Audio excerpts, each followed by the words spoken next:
Hello. Oh, hello, chat. Hello, Zale. Hello, everyone. I hope we're doing well. Why can I not hear the audio? Oh, you guys can hear the audio, but I cannot hear the audio. Hold up. What's up, gamer? We're starting off with some scuff, even though I literally tested right before I went live and it was totally fine. Hold up. I hear the audio. Yeah, I do not hear the audio. Hold up. So idea. Audio should be.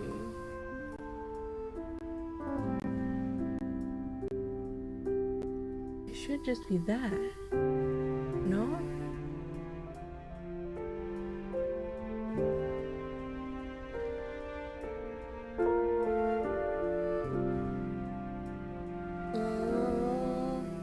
I swear to God, I tested it right before I went live. Everything was a-okay. What if I do? No. I need to go into here.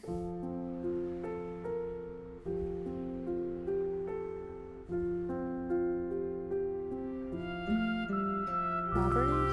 No, where's that advanced audio thing? I forgot how to do things. Yay! There you go, advanced audio properties. If I set it to... No, why is it... Do I have to like unplug and plug? Let me check the cable, hold on. I got a new audio thing and I was testing it and it worked right before I went live.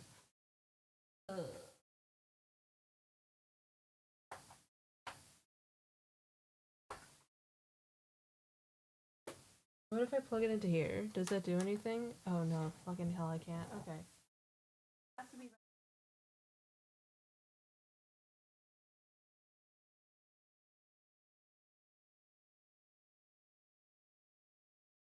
outfit, headphones.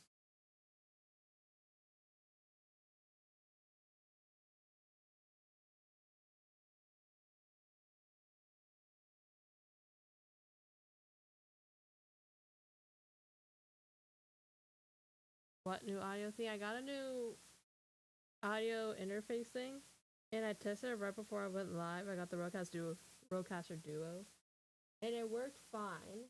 Like when I was placing the game audio, it was fine. I could hear it because there's music playing. I cannot hear the music even though I... Okay, what if I... Is it just with the game? Let me, if I just play like a random YouTube video. See if that does anything. Where's the... Here we go. It's a good thing to test with just to see if I can hear it. Hopefully I don't hear it.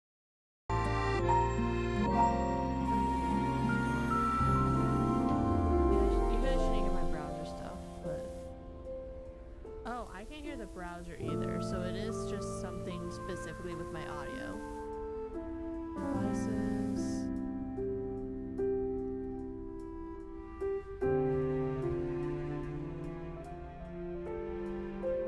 What if I turn it off and on again?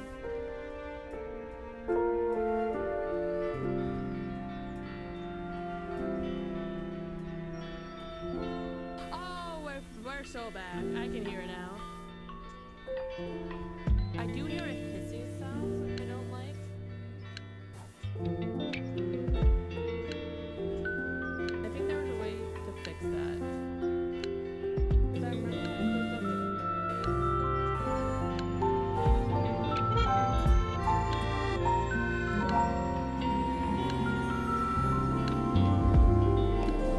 But at least I can hear the game. So worst case scenario, I can just deal with this. But I would like to not deal with this.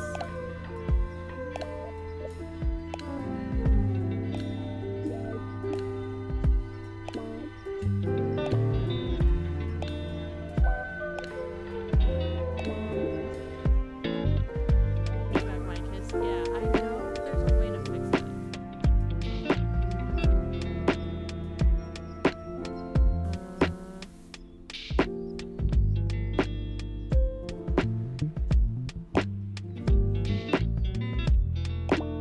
What if I unplug and plug back in?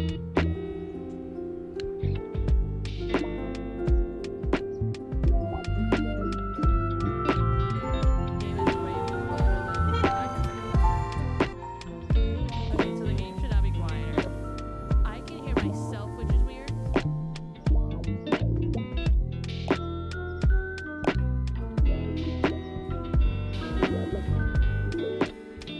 I think there's like a setting that has it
There's a way on this specific thing to unlink, because I think by default the mic is linked to my headphones, which means I can hear it.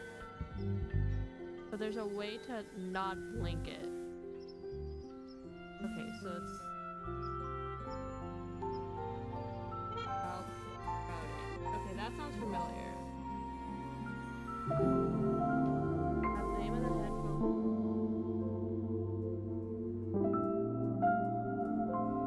Custom, turn off the mic. Okay, did that do anything?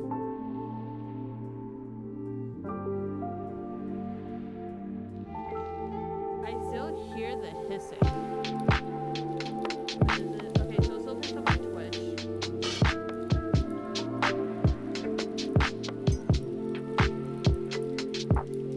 What do I do for the other mic?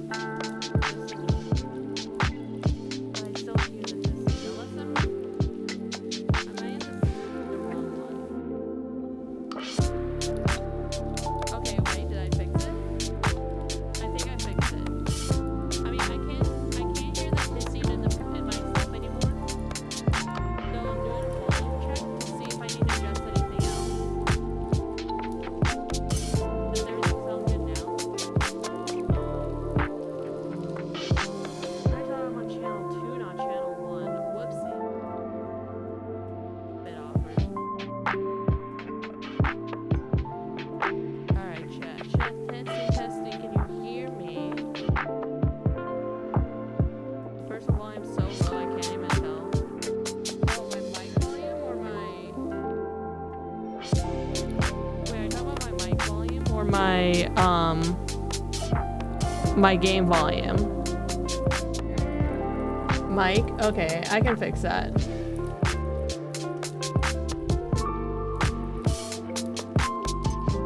Okay, this is better. Alright, so can you hear me clearly over the game now? Can you hear over the game volume now? Okay, great, awesome.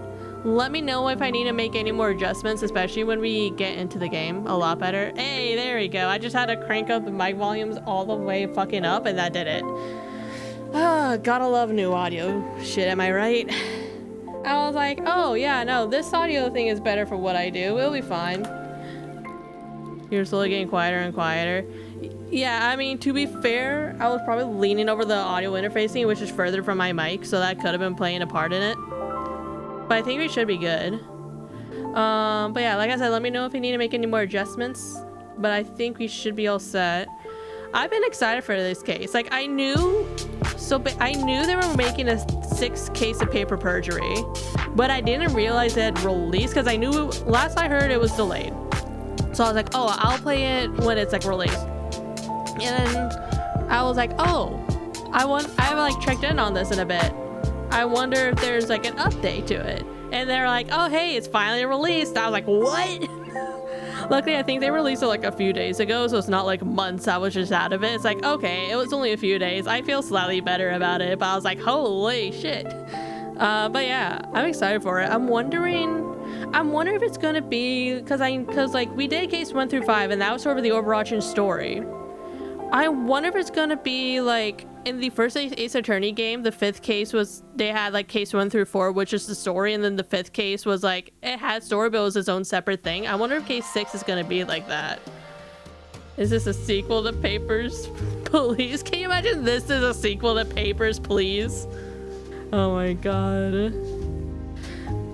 Yeah, but I'm wondering if this is gonna be like its own kind of story segment thing, unrelated to the stories from cases 1 through 5.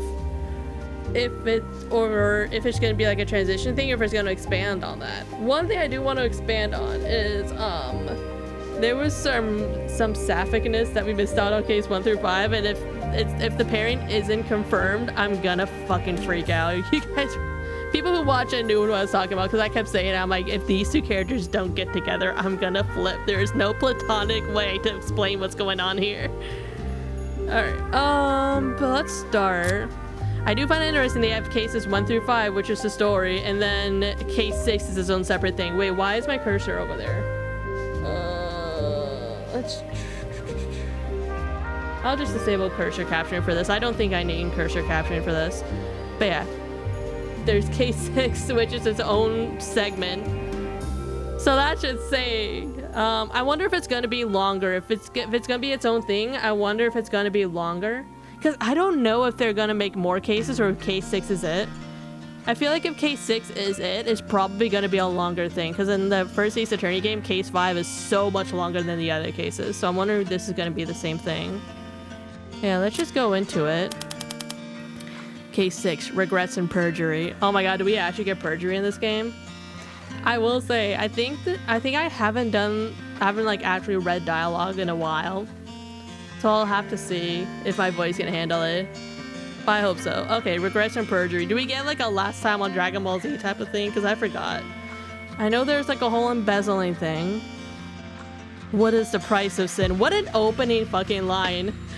We've all done something wrong. Something we can't ever forgive ourselves for. This is just auto-continuing, by the way. I'm not pressing anything.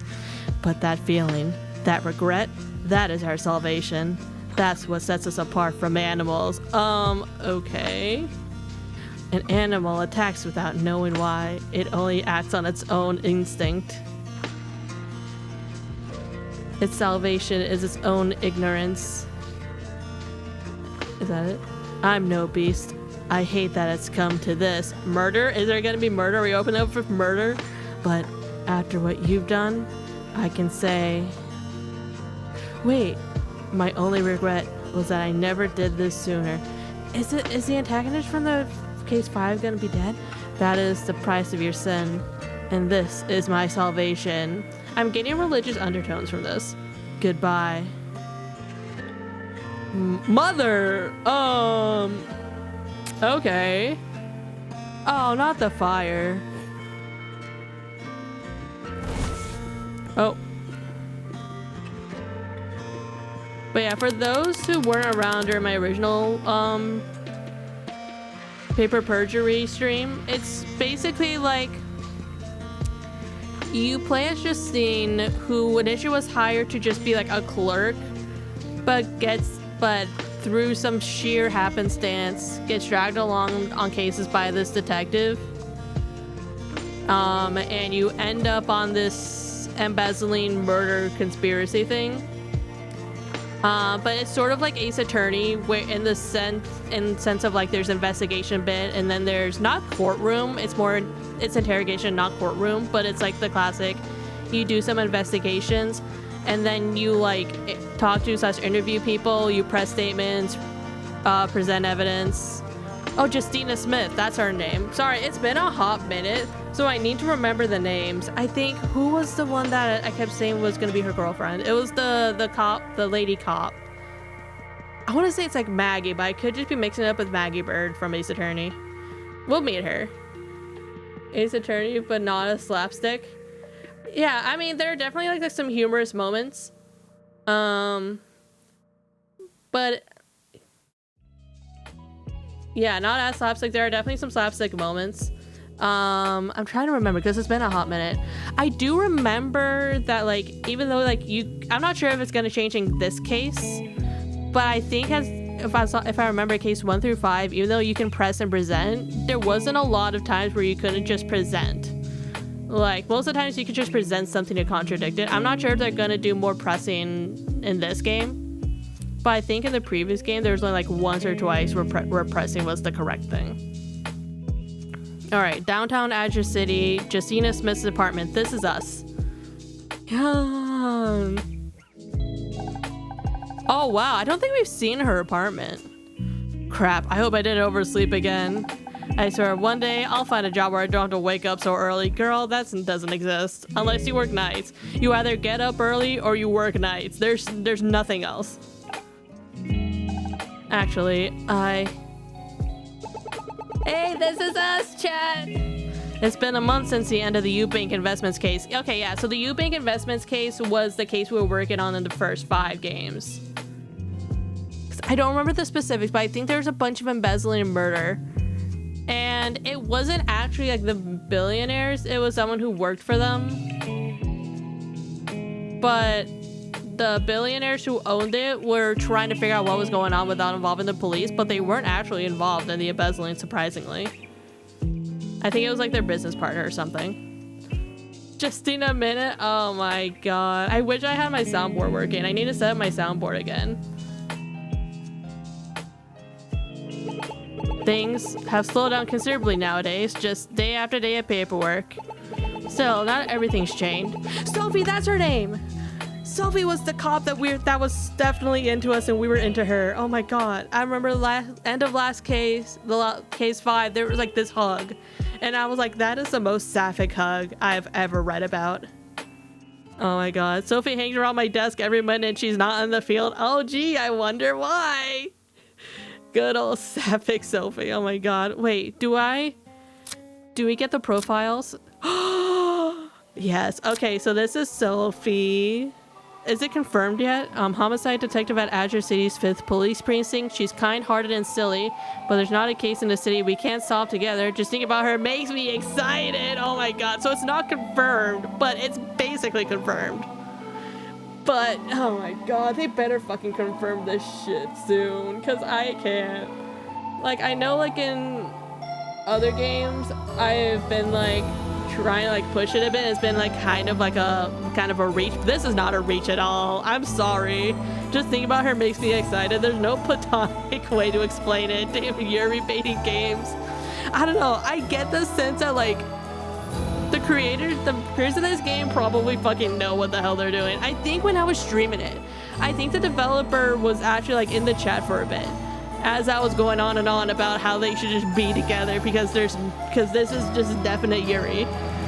So I wonder if they like put it in. If we go this entire case and it's not confirmed, I'm gonna fucking scream. If this isn't confirmed this case, I'll be like, please make a K7 just to confirm it, please. Okay, so this is Sophie. And then I think Ernest, yeah, he was the detective that kind of got us into this whole thing. A robbery detective working at Azure City's 5th Police Precinct, my mentor and oldest friend at the station. His methods can be unorthodox, but they always produce results. Okay, and then Superior Earl, head clerk at the Azure City's 5th Police Precinct, and my boss. She's pretty strict, but I think I'm warming up to her now that I think about it. I've never seen what her right eye looks like.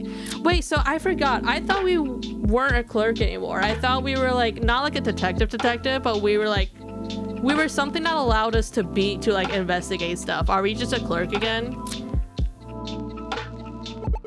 I see Detective Hunt occasionally, but he's a real hard one to pin down. He's always doing something. I guess this is more or less the life I signed up for. All that adventuring, solving cases. Maybe I'm just a bit sentimental, but I kind of miss it, even if it always came with overtime. I guess I'm more attached to this job than I realized. Still, now it's not the time for all that. I gotta get ready for work. First, I better find my car keys. They should be around here somewhere. Okay, here we go. Alright, so let's investigate. Ooh. Okay, let's go top down. It's my signature green blazer. I wonder if anyone thinks it's weird that I wear the same thing to work every day. Everyone wears the same thing to work each day, Justine. No one gives a fuck. Now that I think about it, I never really wore a suit before this job. I thought the green would help me stand out as a candidate, and then I just kind of stuck to it. Now I feel like I never wear anything else. It's weird how much this suit has become a part of me. It's weird how it's also like, kind of like been absorbed into my skin. I just take off the green blazer and there's another one right underneath it. Why am I getting sentimental over a blazer? Let's see if there's anything in the pockets. Aha, there you are. I knew these were somewhere around here. Hang on, why is the TV on? Crap, I must have forgotten to shut it off before I went to bed last night. As if my electricity bill wasn't high enough. Oh my god, Justina's so real. I better shut off before I leave. Alright. Television. Looks like it's turned to the news. Another news. Shareholders of the West Coast Watson Electric and Gas Company are in turmoil after a tragic fire claimed the life of the current president, Jules Watson. Oh my god, they're really not subtle with this. Police are reporting that Mrs. Watson, the 73-year-old widow of company founder Ray Watson, passed in her sleep during a fire in her home at the Watson estate. The estate, which is renowned in Azure City for its unique architecture, was damaged, but firefighters were able to save most of the house. That's the latest from the news desk. We take you down to meteorologist Sunny for the weather. Huh, interesting. I think I've paid my utility bill to that company. That poor woman. I can't imagine dying in your sleep like that, but how did she manage to sleep through a fire? I mean, I'm a deep sleeper. Like, you know how hard the fire alarm has to work for me to wake up? It's terrifying, really. Anyways, enough watching TV. I gotta get to work. Well, I want to look around to everything else first. Luna photo. This is a picture of me and Luna from her graduation. Looking at this picture always makes me emotional. I'm so proud of her. She's been through so much, but she never really gives up, even when it's tough. I still remember when she was little and we played together. Now she's all grown up. No, I'm not gonna cry again. Okay, I think Luna was a friend that, like a family friend that we grew up with, I believe. Detective's photo. Oh, this picture. Detective Hunt, Sophie and I took it to commemorate the end of the Eubank case. It was Sophie's idea. Detective Hunt tried to get out of it, but she wouldn't have it. I'm kind of glad. It's nice to have this little reminder of everything. It's funny, it wasn't that long ago, and yet it still feels like it's been ages. We've never really gotten to work together like that again. I hope we get the chance to again someday. Maybe if an old lady dies in her sleep while there's a fight going on around her house. I'm just spitballing though. The three of us, I think we make a great team. A fireplace. It's my fireplace. And all the time I've lived here, I never actually used it. I'm a little afraid they might have plugged the chimney or something, knowing my landlord. It gets pretty cold in the wintertime, so maybe I'll see if Dad can take a look at it. Oh my god. Not the landlord. Ugh, this place is a mess. If Mom or Dad saw this, they'd have a fit about me not taking care of myself. I work so much overtime that I never have any time to cook. Plus, I need about 3 lattes just to get through the day. And so, all the trash ends up piled here on my table. I really should take some time to clean. Maybe after work today. She's not gonna fucking do it. Alright, and balcony. It's my balcony with a beautiful view of the city. Ha, I wish. All you can see is the alley below and the building next door. With the rent I paid, I should get at least a nice park outside. One day, I'll have a nicer view. Dad offered to put some plants out here, but, well, knowing me, they wouldn't last a week. Maybe I'll just get some blinds to cover it. Oh, right. Wasn't that an established lore where, like, Justina's parents are, like, super into, like, gardening and all that? And nature, and Justina's like, yeah, no, I can't keep a plant alive for shit. I remember now. Oh my god, the lore's coming back to me. All right, let's go to the police station. Okay, so it's May 12th, 8:07 a.m. Oh my god, are we late? Did we start at 8? Whew, barely made it. Jessie! Oh my god, it's our girlfriend. I mean, our just friend, right? Just friend? Are we just friend? Is it like a will they, won't they type of thing? Is this like heated rivalry but without the rivalry? Oh, hey, Sophie. You're rather energetic this morning. Sure am. Check this out. I also forgot that she just calls us Justy. I forgot about the nicknames. Oh my god, I made such a big deal about the nicknames. I entered a raffle on TV program last week to win 2 tickets to the movies, and I just so happened to win. So I was thinking this. Chad, she's asking us on a date. She's asking us on a date. Come on, this is the moment. Don't fumble. Oh, I'd love to, but I'm actually... Oh no! Justina, you fucking fumbled it! God, this is why we can't have our Yuri. No! Luna's starting college, so I'm helping her move. I'm really sorry. Oh, that's fine. Why don't I just come and help? Oh my god, Sophie, you fucking legend. She is like, hey, I'm getting my girl. I don't give a shit. She's working so hard for this. Honestly, Sophie is all of us. Please, Sophie, put in work because Justina's fucking oblivious. Really? You want to come help move? Of course, I'd love to. Besides, I want to see Luna again. And you. You might not think it, but Zephyr can hold a surprising amount with his saddlebags on. Oh, for context, Zephyr is the name of Sophie's motorcycle. Yeah, as if she wasn't enough of a catch. She rides a fucking motorcycle. Well, I guess more help is always appreciated, but you really... Justy, we haven't hung out in ages. Let me have this, please. How am I supposed to say no to that? Look at this face. Oh, not the previous one, the previous one. That previous face. Oh my god, that was just Yuri. You two. What are you doing just standing around and talking? We got work to do. Sophie, I appreciate your rapport with my clerk here. Okay, so we are still a clerk. Okay. But we can't keep having her work overtime. I understand, ma'am. Sorry. Really, if you got nothing better to do, you can help Justina with this report. We just got this in fresh. I need it typed up and filed ASAP. We got the public eye on this one, so we can't have anything going wrong with it. Oh, I think that's how the first case started. We were like typing up a report for something, and then we noticed some sort of inconsistency, and the detective hunt was like, hey, you want to just work this? Shouldn't take you too very long. Report to my desk when you're finished. Yes, ma'am. Not her throwing the papers. I hope you two have a good time this weekend. Good luck. Aw, Sue is just rooting for us. She's like, hey guys, you do have to work, but I'm rooting for you guys. Miss Earl is certainly interesting, boss. The fact that she says good luck, she fucking knows. So what kind of report is it? Let me pull it up on the computer. Looks like it's a report from Detective Feynman from arson. Feynman? Oh, that's Patches. Patches? Do we get to meet a new detective? I can't believe he received his first case already. You know him? Of course I do. I taught Patches everything I know. The two of us used to work patrol together. We were the fastest in the force. He finally got promoted to detective last week, and he went into arson. Patches was kind of squeamish, so he wanted something without much blood or violence. The incident was a fire at Watson Estate. Oh, I saw this on the news earlier. Sure enough, one victim, an elderly woman named Jules Watson. According to this, she was the president and CEO of Watson Electric and Gas Company. That's the largest utility company in the Azure Bay area. No wonder this is a high-profile case. That poor woman, but hang on a moment. The Detective Feynman's from arson. He shouldn't be cleared to investigate a death, only the fire. Why weren't you informed? I'm sure there's a reason for that. Patches wouldn't normally break protocol. According to this report, Feynman ruled the death an accident. There's gotta be more to it than that. Something about this report rubs me the wrong way. I can't quite place the problem.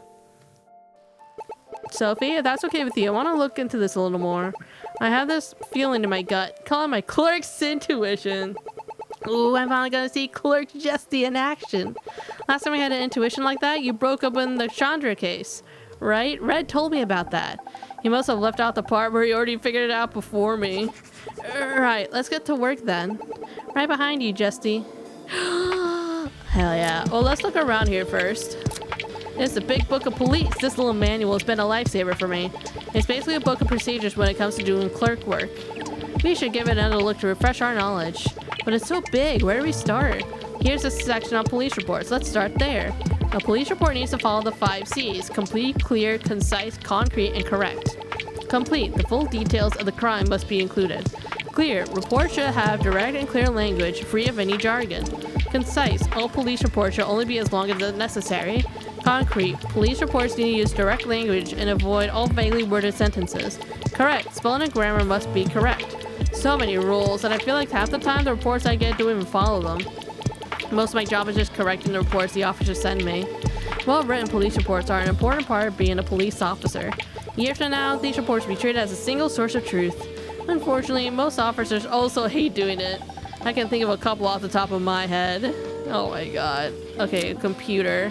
Should I begin looking over the report? Hold on, let's wait. Drawers. It's been a while since I've gone through my desk. I wonder what's in here. Let's see. Gum, chapsticks, some loose change. Cat toy? How'd that get in here? What's this? There's a note in here. Come to the park across the street from your dad's store after work tomorrow. There's something I have to tell you. Oh, what the? Who wrote this note? Oh my god. Is this Sophie confessing her feelings? It's a medal to the precinct for outstanding work. I didn't know they could give awards to an entire police station, but there you have it. Hey Sophie, do you have any medals? No, not yet. I do have a trophy though. A trophy? What for? A couple months ago, we got a bunch of different precincts together to do a race. Zephyr and I had to enter, of course. And we did pretty good. I managed to get second place, just under one of the guys from Precinct 3. You got second place? How do you lose? Because those guys from Precinct 3 are complete daredevils.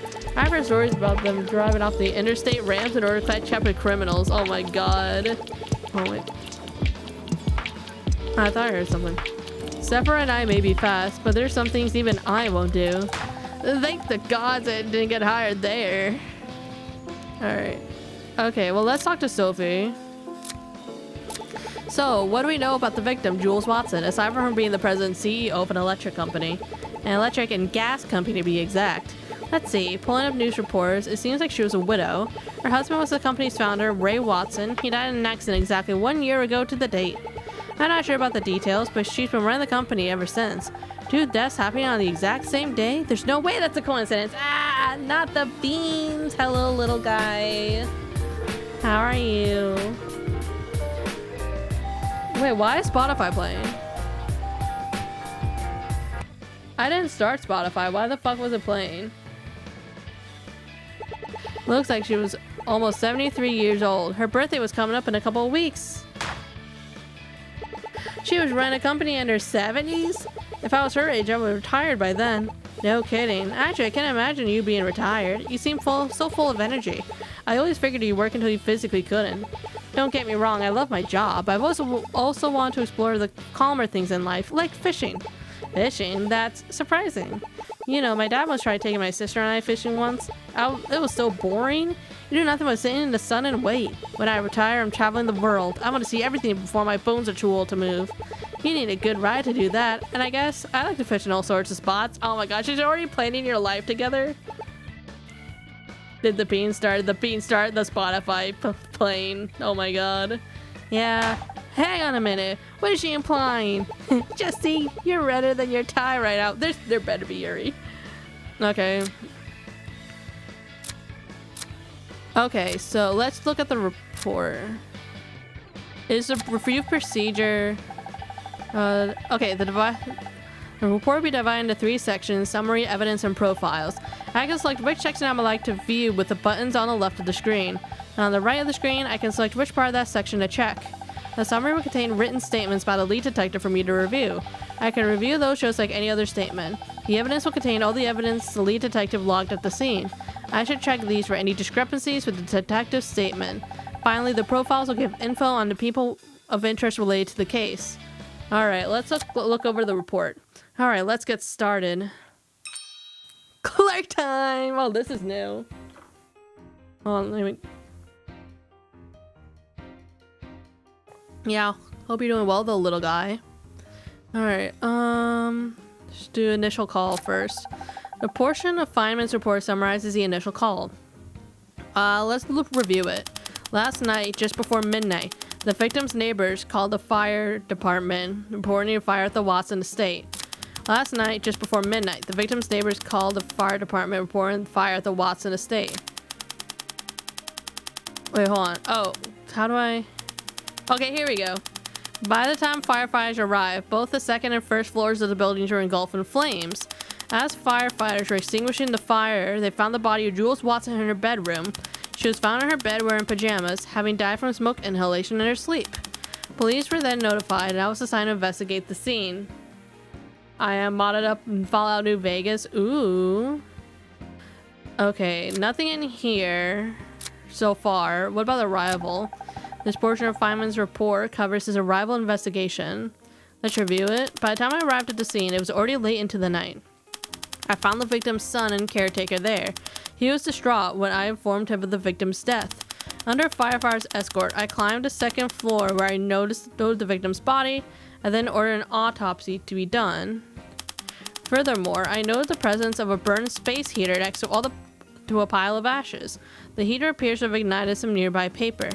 My officers and I combed through the victim's records while we awaited for our reports to return.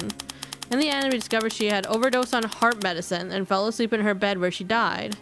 I took care to inform her next of kin, and I've remained in the scene while we finished clearing the area. Alright, let's go back. Conclusion. Alright, this portion reports Feynman's conclusions. Let's review it. My conclusion on this case are as follows. The victim accidentally ingested a large quantity of her heart medicine. As she was elderly, it's likely she forgot she had taken it.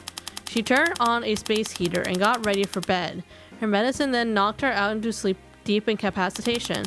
The heater ignited some papers in the night. The fire quickly grew out of control. The victim died from smoke inhalation, and there is no signs of foul play. There's nothing else unusual at the scene, nothing else to indicate anything but an accident.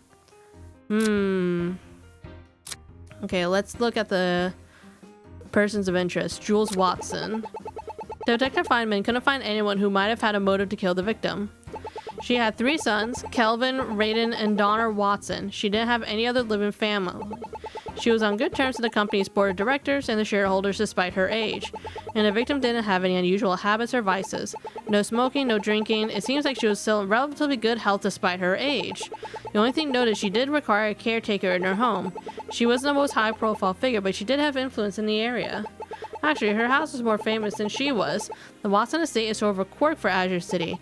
It's styled like a castle and sits on some prime real estate in one of the Hills districts. There's no way property could be a motive again, right? Well, she's in relatively good health. Would she need heart medication? I guess she did require a caretaker, though. But why would she need a caretaker, though? I don't know. Kelvin Watson, the victim's oldest son. Patches says he was notified about her death today. Oh, look at this. He's also the executor of the victim's will. Executor? What does that mean? It means he's in charge of her estate and distributing her assets according to her will. The will itself is a report too. The victim's money was to be distributed equally among her 3 sons. The Watson estate was to be sold and the profits evenly split amongst them. So basically her death conveniently gives all 3 of her sons a big inheritance. That's a motive if I've ever heard one, but I better not jump to conclusions. Okay, we got victim's will. Kelvin is the executor. All victim's properties and assets are to be sold and split among the Watsons. Alright, Raiden Watson. Raiden Watson is apparently the middle child of the victim. He was the victim's caretaker and lived with her at the estate. The report says he arrived late last night to find the estate on fire. But by that point, it was already too late. So what was he doing during the time of the fire? The report doesn't say. Weird, I wonder what his alibi is. You would think that would be in there. Alright. Donner Watson was the youngest of the brothers, and his section is the most sparse.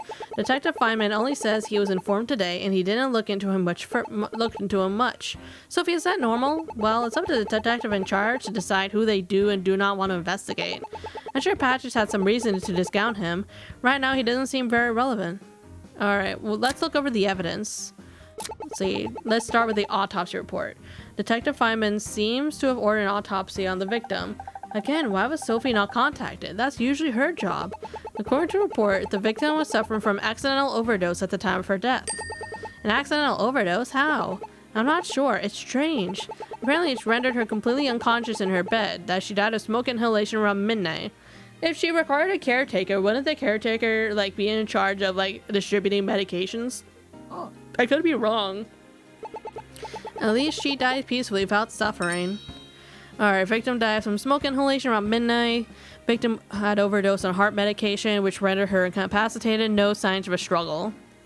Alright, what about medical? Oh yeah, medical records I really want to look at. Because there's something fishy about that. Oh, look at that. The victim's medical records are attached. She was prescribed a medication for a chronic heart condition and had to take a dose every night. Okay, so she did need to take medication. Notably, her doctor also said there were never any signs of her taking too much of it before now. So that rules out substance abuse. So why did the victim overdose? Could that really have been an accident? Alright, heart condition, medicine every night before bed. Doctors did not report any prior unusual medication usage. Alright, the heater. This is the heater Detective Feynman claims started the fire. Was last night really that cold? I don't remember it being particularly chilly, but elderly people do get cold easily. That's true. I guess it just goes to show how dangerous these things are. Yeah, never leave your space heater on overnight, guys. Glad I have a fireplace in my house. Actually, is it more or less dangerous than a space heater? Alright, according to Detective Feynman, this ignited some papers located underneath it, causing the fire. And finally, bedroom photo. Let's see, we got a photo of the crime scene here. Let's take a closer look. Ooh. Wow, that's hardly anything left. I guess that's where the fire started. What's up with the open safe? Looks a fireproof safe. Why was it open though? Weird, there's nothing inside of it. The victim must have opened it before the fire. But why wouldn't she close it though?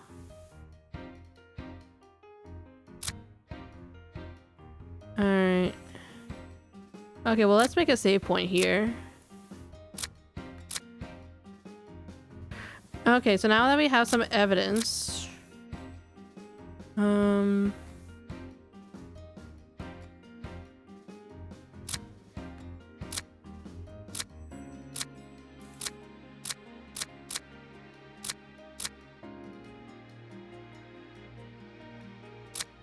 Let's see.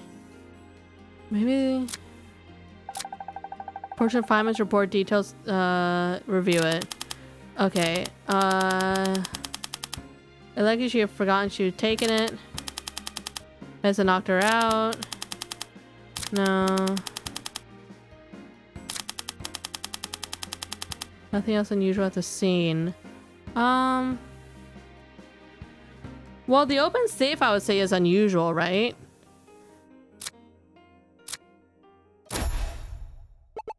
Wait a moment, this report doesn't make any sense. Look here, Detective Feynman claims there's nothing unusual, nothing indicating anything but an accident. But what about the empty fireproof safe? Oh my god, Jesse. That's clearly suspicious. How can you explain it? Slow down, Jesse. Maybe the victim opened the safe before she fell asleep? Then the contents inside burned up. No way, there are no ashes in that safe. Someone cleared it out.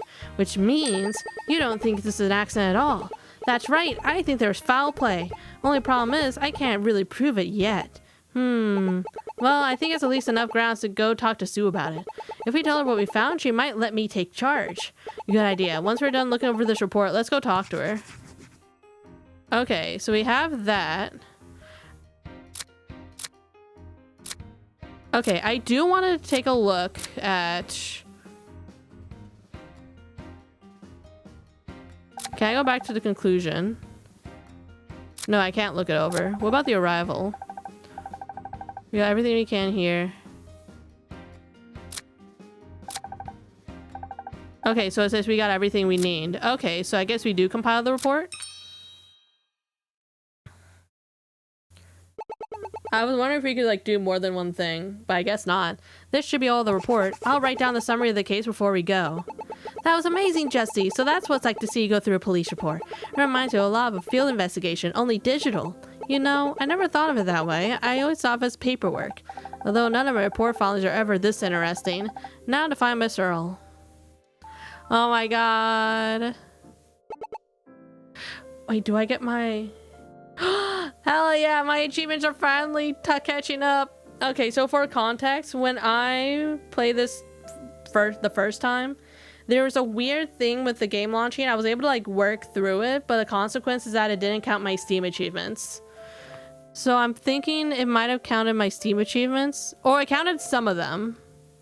So I wonder if as I play through, it'll catch up on my other Steam achievements. Miss Earl. What is it? Did you two finish our report already? Actually, there was a problem with that report. We need to talk to you about it. A problem? What kind of problem? How come I wasn't brought onto this case? I'm supposed to handle any case of a body. I know Patches is eager, but he shouldn't have been authorized to handle the case alone. I understand your frustration, but the captain ordered it. The captain? Ooh. The police captain. You haven't met him, but he's the one in charge of the precinct. The Watson family is a very big donor to the Azure City Police Union. The captain didn't want any more scrutiny on this than was necessary. He deemed Detective Feynman's investigation sufficient. But it's anything but sufficient. The report doesn't add up at all. Detective Feynman left out a critical detail of the case. One that implies that this is a murder, not an accident. What detail? Let me see the report. You see, you have to convince the captain to let us go investigate. I'll see what I can do, but I can't make any promises. It's a flimsy lead at best.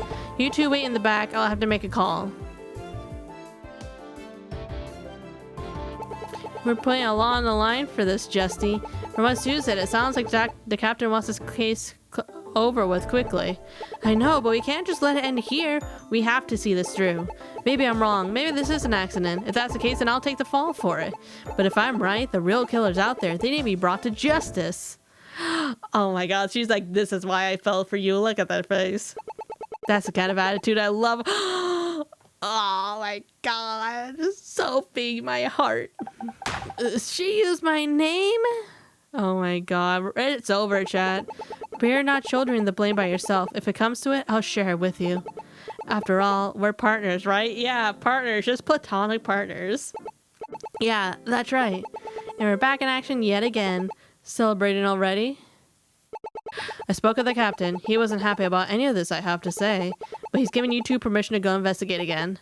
However, there's a catch. If you two fail to find anything substantial by the end of the day, that's it. The case is closed.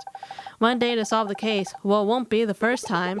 How do you manage to convince him? Oh, I didn't. The captain wouldn't listen to me. It's Ernest, you have to think for that. I had him call the captain.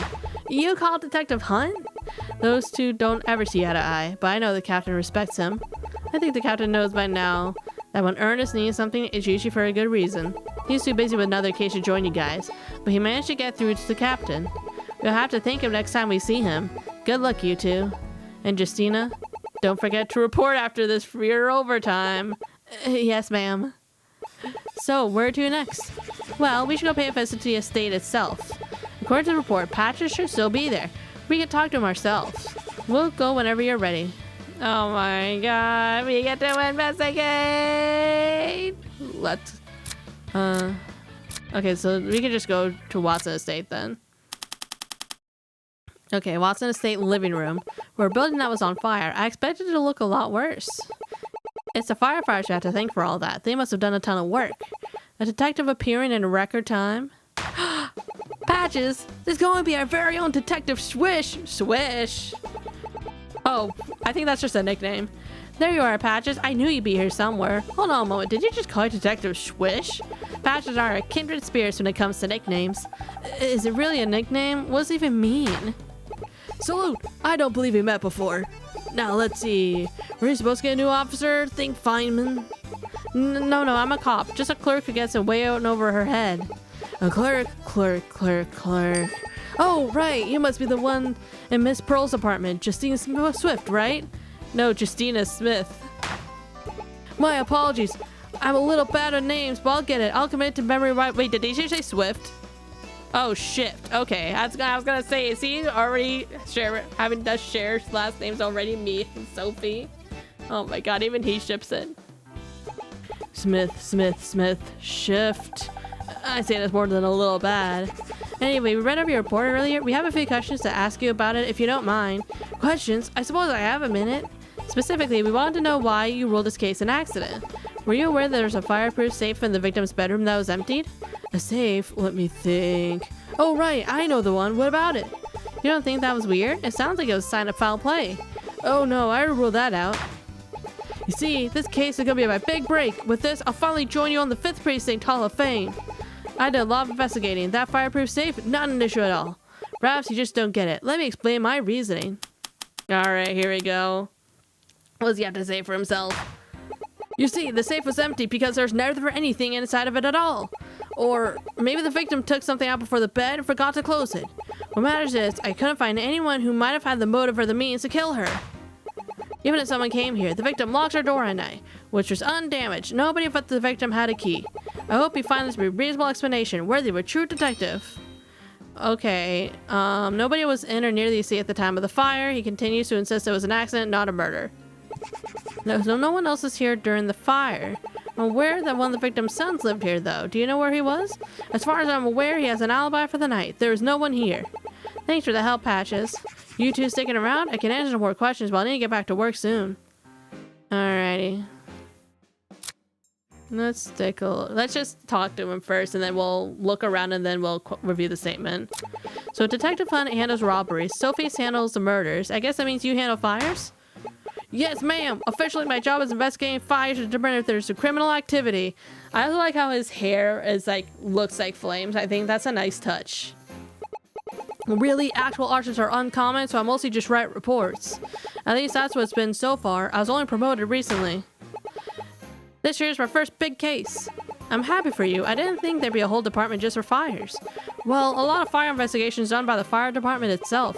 They have fire investigations and investigators and stuff, but we actually get involved in the potential for criminal activity. I'm happy to have gotten the promotion. Actually, I wasn't their first choice. Really? What happened to the other person? There were some complications with the Ashton Street Police Union, so I got nominated instead. Complications? I don't know the details exactly. All I know is that their officer had to withdraw for candidacy. A higher ups must have liked me, so I feel like my hard work's finally paying off. That's weird. I don't think it'd be too relevant to the case. So, a fire started in the victim's bedroom. Why is this room so badly damaged? The victim's bedroom is right above this one. As the fire got bigger, it spread down through the floor. The blazes are starting to get out of control when the fires arrived and they were able to contain it. If it weren't for that, the ceiling would have likely collapsed. It's remarkably well preserved, all things considered, but there isn't much down here to look at. What about the bedroom? Would we be able to go look up there? I'm afraid I cannot permit that. As the one in charge of the scene, it's much too dangerous to let you wander up there. Until the firefighters ensure it's safe, I can't go up there without really good reason. I guess that is kind of fair. They're worried about structural integrity. Is being really, really curious a good reason? Not one bit. Darn, I guess we have to try again later. I'm a little curious about why the victim needed a caretaker. Her medical report shows she was relatively healthy. The victim had a bad heart condition, so she needed extra assistance to live independently. As I understand it, her husband took care of her until he died. After that, her son moved over to take care of the role. What a great son. I can't think of many people who do the same. It's certainly a selfless act, but why would the victim not just hire someone? They could clearly afford it. You have to ask him about that. He should be around here somewhere. One of the officers is taking a statement. The areas are off limits, so you'll likely find him in the undamaged section. Check the kitchen. When we're finished looking around here, we'll want to go talk to him. Alright, and then fire cause. You mentioned you determined the cause of the fire to be a heater. Can you tell us any more? Well, it was a consumer-grade space heater, specifically a 1001 Pony electric heater from Smart Heat. I heard about those on TV. I was thinking of getting one for myself before the winter starts. So human names are hard, but he can remember company names just fine? I think we're plugged into an extension cord. It must have pulled too much load from it. The wire completely melted and the heater ended up igniting some papers and clothes that were nearby. Unfortunately, the fire was so bad we couldn't make out any specific details. If the gate stays open, we might have more details once the bedroom is cleared. Alright, so that's that. What about investigations? Oh, look at this! The painting managed to survive the fire intact. Looks like the glass protected it. The frame is museum quality. And the painting itself is quite fitting too. A dry, decaying land, as if it's as brown as this room. You can almost imagine a fire having scorched the land, leaving nothing behind. Nothing but the single lifeless river in the middle. I salute you for your creative interpretation, Miss Shift. Oh yeah, weren't we gonna be like an artist or something? But it looks like it's a desert to me. What about you, Sophie? What do you feel when you look at this? Let me see. Oh, it reminds me of a dream I had once. It was in the middle of a prairie outrunning tornadoes on Zephyr. Does that count? That sounds more like a nightmare to me. A nightmare, but it was fun. The thrill of the chase, the delicate line between life and death. I do really hope he keeps some sort of that sort of daredevil attitude contained to your dreams. She doesn't. With a sad-looking couch. Considering the state of the room, I figured it'd look worse. Most furniture like this has flame retardant in it for safety. It helps stop fires or get out of control too quickly. Ooh, maybe there's some clues between the cushions. Sadly, I already checked them. There's nothing there but moldy breadcrumbs. Ew, I guess someone didn't clean up after themselves. I'm unable to judge them, as I too often forget to clean up after I eat. These are rather green breadcrumbs, alright. No telling how long they've been here. Guess it's not much of a clue. Not us adding the moldy breadcrumbs. Alright, now the armor. Despite all the ash and destruction, a single lone knight stands strong. Nothing can break his vigilant watch. Stand strong, brave sire. Come again? Don't mind her. She loves waxing poetics like that. Just let her have her fun. I don't do it too often. You were doing it the other day with the coffee pot at work. Really? Maybe I really do have a problem. That said, it's a bit odd how this doesn't seem to have even a scratch on it. The metal has pretty high melting points, so the fire didn't really do anything to it. Who want a suit of armor in their house anyway? I can't imagine coming across that in the middle of the night. It fits a castle theme. I think it looks cool. It's a real deal too. I peeked inside it earlier and it's fully hollow inside. What were you looking in the inside of it for? It was a poor investigation work. Alright, so there's that. Do we travel to the kitchen? Yeah, let's go to the kitchen first. Before we go over the statement. Finally, the kitchen. I swear, this place is like a labyrinth. Ooh, we got 3 characters. So, which one of you 3 is Raiden? Oh, do my eyes deceive me? Or, oh my god, he's one of these guys. Oh, do my eyes deceive me? Or is this a pair of 2 lovely looking ladies who are looking for me? Of course, it's wearing a fedora too. Well, my fair lady, you found me. Raiden Watson, the handsomest of our trio, at your service. Gods, tell me they aren't all gonna be this insufferable. Just say the word, and I'll be here, kitten. Oh god, I hate it. He's the villain. Well, we just know it's probably one of the sons, because the intro cutscene before we started, I was like, the person was like, sorry, mother. So it's definitely one of the sons. Now, may I have the pleasure of knowing to whom I am acquainted? Gods, Raiden, can you just knock it off for once? Forgive my brother, he's never been very tactful. That's a bit of an understatement. I'm Kelvin Watson, and this here is Donner. Good morning. I'm Detective Sophie Swift, Homicide, and this is my partner, Justina Smith. Homicide? This is some sort of joke? Our mother! No, Kelvin, this is no way to speak to our guests. I'm sure the beautiful detective has some reason for being here, yes? We're just here to follow up on some lingering questions. Well, I'll be more than happy to answer whatever questions your heart so desires, my dear. This guy is really starting to piss me off. Sophie, there's no way this guy doesn't have some sort of criminal record, right? Harassment, loitering, overdue parking ticket. We can just take it to the station right now. Jesse, you can't just arrest everyone you don't like. Look, Donner, the ladies here are already fighting over me. I don't think that's what they're whispering about. I don't mind them being here, though. Shouldn't we cooperate? Well, brother, I think you've been outvoted. These ladies can stay. What about the detective in the living room? We were told that he was the one handling things. He's in charge of investigating the fire. We're here to find out more about what happened to your mother. If you could just answer a few of our questions, it would really help a lot. Our mother died in the fire last night. An accident. What more is there?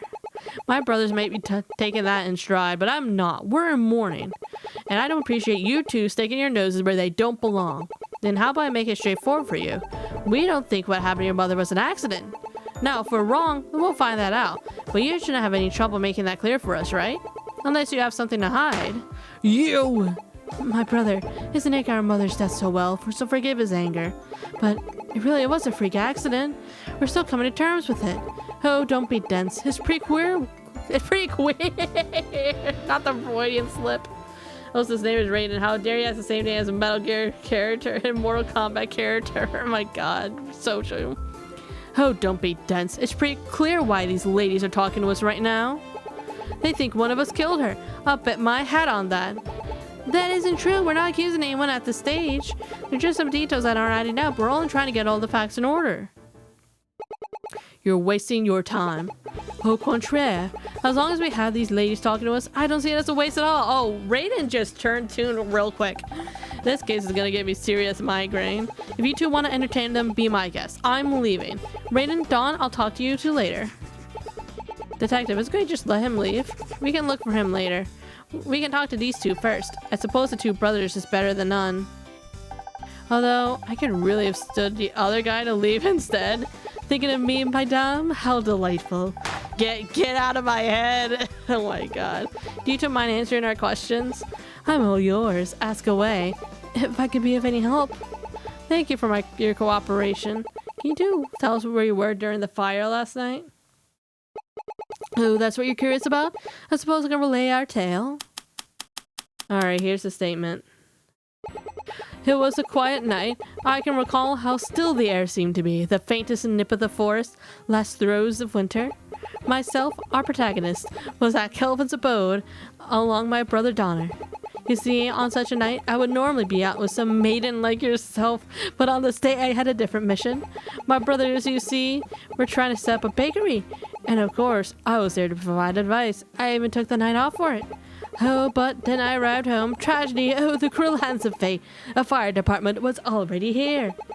My poor mother, consumed to the flames. May the gods grant her a merciful new beginning. Oh my fucking god. And this guy, he's the middle child, so he's supposedly the caretaker. Oh my god. I hope he did it. Like, I don't think they're gonna have him do it. I think it's gonna be like Donner, because they'll be like the person they least suspect. But I really hope it's Raiden.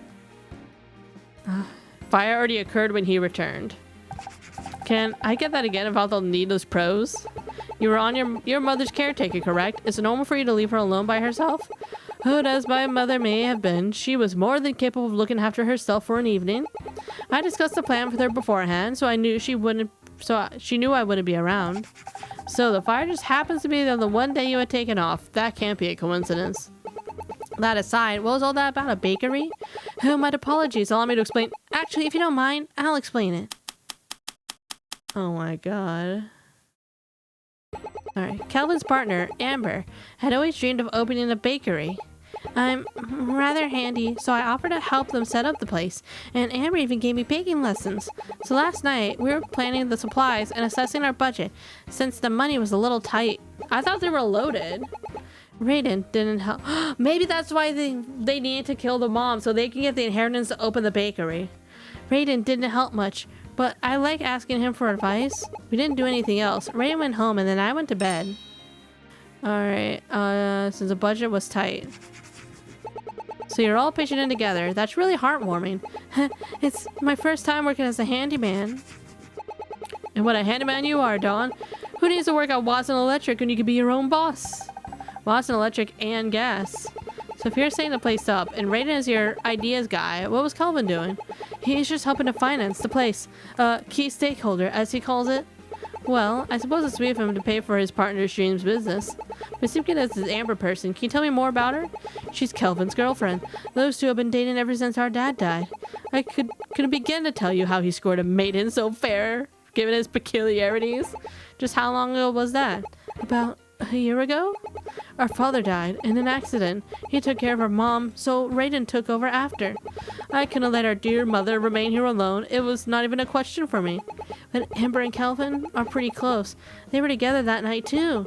Close indeed. They even share keys to each other's apartments. The beauty of young love. Perhaps I too shall find a lady to call my own. Maybe even soon, Not in a million years, pal. Raiden, quit messing around. I better update Raiden's statement to include that bit of trivia. Do you happen to know what they were doing last night? Whoa there, she's got nothing to do with this, so don't rope her into this. I'm not accusing her of anything, I just want to know what she was doing. You could ask Kelvin. You're here to talk to us, are you not? Why don't we focus on that? Oh my god. Alright, well let's look around here. This must be the kettle Jules uses to make her tea in. Is there a reason she makes the tea herself? Aren't you her caretaker? My mother's very particular when it came to her tea. She simply preferred to do it herself each night. She has 2 different kettles for different purposes. I never could tell them apart. But somehow she knows which to use. She always say they provided different flavors. This is starting to remind me of someone else I know. So no one else ever made tea for her? Not a soul, I'm afraid. My mother would have had a fit. If that's the case, it's likely like the victim used one of these kettles shortly before the fire began. Do you know where the other kettle is? In her bedroom, I suspect. If it wasn't destroyed in the fire. We'll have to look for it when they deem the area safe. Best to write it all down for now. Okay. Trash. A fancy trash can for a fancy home. And if I'm gonna give it a look, I don't think... And there she goes. Score! Found something! There's a bakery box in here. Bakery box? Yeah, you know, one of those boxes you get donuts and stuff in? That's great, Sophie, but I don't really see how the victim's garbage helps us. Hey, quit snooping around! Don't you know it's rude to dig through people's trash? I found a lot of good evidence by checking the trash cans. Jesse, please write this down. I've got a good feeling about this. Whatever you say, Sophie. Okay, so it's probably the Amber's Bakery, I would imagine. So is this gonna prove that, like, they were here? They were, like, all here talking about stuff and not at Kelvin's house? But then that would insinuate all the brothers were in on it. Maybe that's where they're kind of covering for each other, I think. Is it safe to have open fires in a house that was just on fire last night? Actually, these aren't real torches. It's just an electric lamp. See, you can touch it without getting burned. Don't just go around touching flames. It's pretty obvious that it's fake, Justy. Of course it is. I was just making a joke. I thought they looked pretty convincing. It does give off castle vibes. Not that I've been in a real castle before. Alright, fridge. Considering how the house is themed, it's weird to see such modern appliances. I guess the victims prefer practicality over sticking to castle aesthetic. But it really clashes. Surely she could afford something that matched better. You ever considered a career in interior design, Justy? You seem pretty particular about home decor. No way, I just like to nitpick. I'm happy right here with you. Oh my god. Ah, Justy. Please don't strangle me again. Not again. Look at all that land out there. This estate's huge. I can't even begin to imagine what the property tax must be. We're up in the Hills District. There's a lot of sprawling mansions like this. Though this one's clearly the most unique of the lot. I'll say, just looking at this place, I'm starting to have a better appreciation for the Eubanks. Thank goodness Detective Hunt isn't here. This might just cause him to pop a blood vessel. Oh my god. Alright, well let's talk to Raiden first. Let's just get Raiden over with. I'm not going to review the statements yet, because I want to just go through the normal statements and then I'll go back to the detective, Patches, and review that statement and see if we can get upstairs. As much as it pains me to ask this, what can you tell me about yourself? Such as, are you always this obnoxious? My, the lady is curious about me? How very interesting. I'm regretting this already. Oh god. It really was a choice to give him a fedora. Well, my dear, I can tell you everything your curious little heart desires. Along with my dashing good looks, I am a jack of all trades, so to speak, a writer, a poet, a scholar. The literary world is my domain, which I consume with ravenous hunger. Alas, such work is seldom appreciated in a world such as our own, and so I have stayed here to take care of my mother instead. Being thrust into the shackles of the family business was something I wanted to avoid, you see. I don't envy my brother. It is not the life of glamour you may be thinking being a business executive. Myself, I prefer a life of more simple luxuries. And for my vices, I am quite fond of a game of chance. Romance, for example, is the greatest game of chance there is. Gambling your heart on someone is quite thrilling, is it not? I was starting to think he really just likes listening to himself talk. Right. That's all very helpful, thank you. Alright. What can you tell me about your mother, Jules? Ah, yes, I suppose that would be what you want to know, wouldn't it? My mother was a strict woman, very particular about things. Everything had to be done in a certain order, and everything needed to go in an exact spot. Oh, these, of course, change arbitrarily given the day. You can understand the difficulty. But she was my mother. I loved her in spite of the way she was. Is there anyone you can think of who might want to harm her? She was the head of the largest utility company in the Azure Bay. I'm sure there's no shortage of people who would hate her. If you include everyone who might have had some grievance with the electricity bill, that would include, well, all of Azure City. I suppose there's no shortage of people complaining about the cost of power online. There's nobody that stands out to you in particular? Not a soul, my dear. I simply cannot fathom the very idea of wanting to take another person's life. Well, thank you for your cooperation anyways. Is there any particular reason you decided to be your mother's caretaker? I mean, surely your family could afford to hire someone for that. That is because my mother wouldn't have it. We did try to hire a caretaker for her, but she drove them out within a week. So that left only the three of us. Calvin is too busy with his job at the company to help, and Don, well, I don't think he'd have the heart for that. So that left only me. I couldn't just abandon my own mother. Plus, it has its benefits, a place to sleep and the comforts I want, as well as being free from her expectations. If I hadn't been helping her, she had no doubt want me working at the company, and I, you see, have different ambitions. You know, that actually takes a lot. That's a very kind thing for you to do. I hate that I'm gonna say this, but she's kind of right. He might be an annoying prick, but he's at least an annoying prick who loved his mother. Yeah, I gotta have to give him that. So the medicine your mother was taking, what were you to tell me about it? It was a medicine for her heart condition. She had always had it to her tea itself.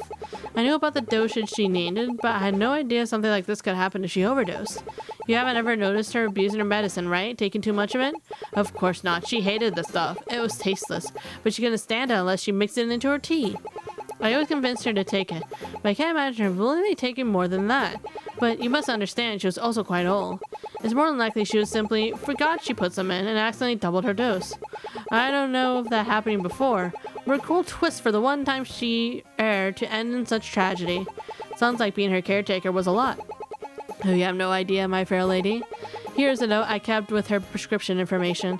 I always kept this on hand to give to a doctor in case of an emergency. I suppose I won't need it anymore. Alrighty. Well, so what was it? That was updated medicine. Tasteless white powder medicine that Jules will add to her tea before bed. Okay, I think that was it. Okay, so that's all of his statements. Let's talk to Donner. Okay, thank God he has less stuff. So, Donner, what can you tell me about yourself? Me? I'm not that interesting. There isn't much to say. Well, you said you're pretty handy. That has to count for something, right? It's nothing special. I just work at the super home improvement store. I've done a lot of trade work and stuff, building things. Why not work at your family's company? You really don't strike me as the handyman type. Because I'm quiet, right? I get that a lot. No, actually, I get to work by myself most of the time, just doing what I'm told. I'm pretty used to that, you know, and working at that place wasn't an option. You probably think I'm pathetic, don't you? Not at all. In fact, I think it's great you found something you like. Plus, I think you might get eaten alive for you to work at the sort of corporate environments I've seen. What can you tell us about your family? Were you close to the victim? No, not at all. She wasn't my biological mother. I'm only a half-brother to Raiden and Calvin. I was wondering, because he doesn't look that similar. I don't really want to go into details about that, but she never viewed me the same way, even though I still thought her as my mom. That must have been hard for you. Sorry. It certainly seems like he had a rocky relationship with her. I should try to remember that. Regardless, there's got to be some way to get him to open up more about it. Were your brothers close to her? Kelvin was the closest to her. He was always the golden child, but nice. I promise he isn't always like that. He just hasn't been the same since this morning. He's been taking her death really hard. He lets me stay with him. We share an apartment. Couldn't stay here after I turned 18. I'll wager I bet you two ladies are gonna want to go there next, aren't you? Ack. Oh my god. Read like a book, don't you worry. I'll be more than happy to escort you two there. Great, thank you. We can head there whenever we're finished here. Alright. Well, let's finish here first. Oh, no. Back. Travel. Let's do Watson Estate. I want to review a statement.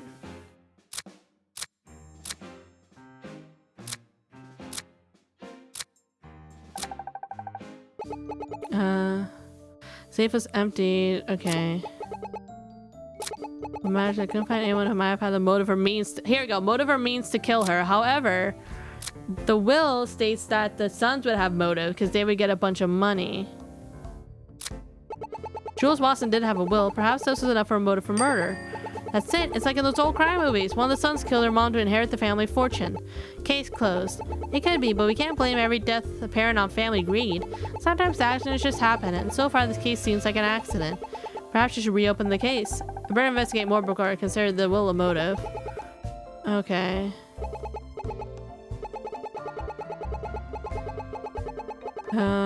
It's undamaged. No one but the victim had a key.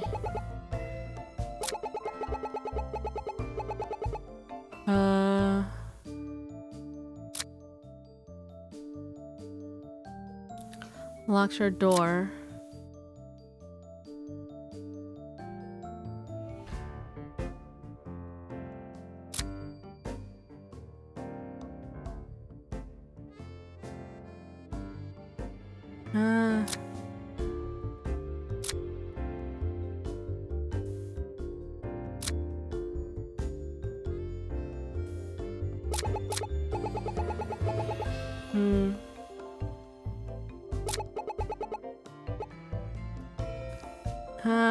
No, let's go.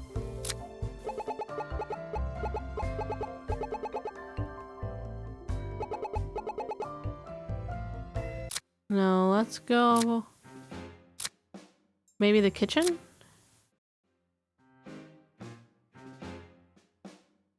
Wait, will it let me just go to the apartment? Okay, let's just go to the apartment. Let's like get all the information. I guess this is the place. Weird. I expect to be a lot bigger and fancier than this. Excuse me. Raiden, what are you doing here? Why did you bring those cops with you? My, there's no way to greet your brother, Kelvin. By the way, I love what you've done with the place. Is that a new rug? Cut the crap, Raiden. What's going on? Those two lovely ladies just want a quick chat with you. A gentleman like yourself wouldn't say no to them, would you? Yes, actually, I would. Get out. Hang on, we only have a few questions about what happened. I promise we'll be out of your hair as soon as we can. We really won't take no for an answer. Why not humor them a little bit? Fine, fine. Well, make it quick. I'm not a patient man. Detective Swift, was it? What do you want? All I want to hear about is what happened last night, from your perspective. Any details you can give us will help us a great deal. And less attitude would be nice. I'll keep it simple. Alright. As I'm sure my brothers told you, none of us were near our mother's house when the fire broke out. I really don't want to talk about it. She wasn't perfect, but she only wanted what was best for us. I just wanted one last chance to... Gods. I don't know why you're trotting around, treating us as a suspect. We would never have a reason to harm our mother. That's all I know. Now, I'm really busy with other matters. Are we about done here? Okay, so do we present the will to him? Thank you. I'm sorry for your loss. We'll be leaving shortly. I remember a certain detective once telling me, a lack of motive does not mean a lack of guilt. If what he's saying is true, I can't let my guard down, not for a second. That being said, I don't need Super Bash to know he's clearly in pain. Was I wrong about this all along? That said, this will likely be our only chance to talk to him and have a look around. Better do it quick before you get kicked out. Alright, well, let's investigate first. Green bread! There are green crumbs. Whoa, that's some seriously green bread. Oh, that's some bread Amber must have dropped off earlier. I've never seen bread that green on the inside. What kind of bread is it? Oh, there's a note attached to it. Hey dear, here's another fresh bag of my bong bon wong. Give it a try and tell me what you think. Love, Amber. I don't think I've ever heard of that before. Oh, hold up. Why is this? Hold up.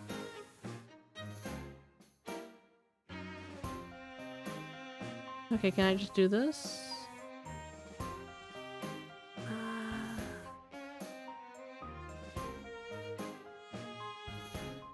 Okay, I'll just do this. It's a cake from Amber's culture. The inside is made of pandan leaf. You won't find many places in Azure City that sells it since the leaves are imported. That's one of the products she plans to sell at the bakery, so serve a test product. That's so sweet. I'm a little jealous now. I can't bake to save my life, so having freshly baked bread all the time sounds like a dream. Learn baking. I gotta learn baking. Oh my god. She's already trying to rizz up Sophie.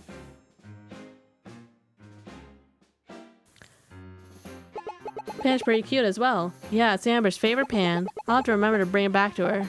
I better write this down, if only to look up the cake later. Favorite blue bread pan contains bong bo nuang cake, which is made of pandan leaves, has a distinctive green interior. Sweet note for Kelvin attached. Several surfaces in Kelvin's apartment are coated in flour. Was someone baking in here? Alright. There are lots of books in here. Hang on, this one has a piece of paper falling out of it. Is this sheet music? Hey, give that back! Ho ho, let's take a look, shall we? You're like the helium to my heart's balloon. You're beautiful like flowers freshly in bloom. You're like sugar sweetening my life. And I love nothing more than you if you were my He's gonna propose to Amber. Kelvin, is this what I think it is? Finally taking a page from my book, are we? Please, you have to keep that a secret. Oh my, are you gonna propose to her with a love song? That's so cute. The lyrics are a work in progress. Well, I don't think the lyrics matter as long as it comes from the heart, right, Chesty? Those are some of the cheesiest lines I've ever heard. It sounded like a poem you write for school. Yeah, she says, if it comes from the heart. I think if you keep working on it, it'll turn out great. Oh my god, he's like, these people better fucking leave. A simple painting on the wall. It shows a desolate winter scene, and you can almost feel the coldness by looking at it. But then, it only makes the blue of the sky and the water stands out that much more. With a simple color choice, you suddenly have a beautiful contrast that makes the painting feel inviting.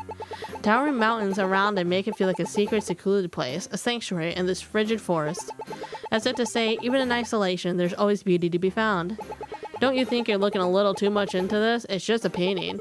My art teacher once told me that once art goes out into the world, the artist can't control how others react to it. In writing, it's called the death of the author. He believed that it should be applied to all art. Even if the choices in the art were unintended, its value and injected feelings still matter. If you ask me, that's nothing more than apophenia. What the fuck is apophenia? Oh, I'm looking this up. Apophenia. The tendency to perceive meaningful connections between unrelated things. Okay. What now? Apophenia. Oh, I didn't even need to look this up. Finding connections between things that aren't really there. So you see, your views of this painting are not real. Well, it's real to me. The beauty of art, we're all allowed to form our own opinion. What do you see in this pretend painting, Sophie? A great place to go snowboarding. Well, leave it to Sophie to find something thrilling in anything. Alright, there's a great view of the city from here. Despite the quaintness of this apartment, we're still quite high up. Now that I think about it, the rent in this place is probably through the roof. I can only dream of having a view like this. Ah, the endless urban expanse, stretching as far as the eye can see. It holds beauty in its own sense, though I much prefer an idyllic country scene. Oh, to live in a small cottage in a sleeping village somewhere, a place of constant inspiration. Not me, I couldn't do it. I'm far too accustomed to city life. Besides, wouldn't living in some secluded cottage get rather lonely? But some of the best creative works have been done from such isolation. I suppose it's not wrong, but this is starting to sound like my art history class. And television. Well, quaint little television. Let's see what we got on this media shelf. Letters from Isabella, a spring shared with you. Are these romance movies? And over here, an introduction of wood joints, a primer on primer, paint like a pro, how it's done, season 58.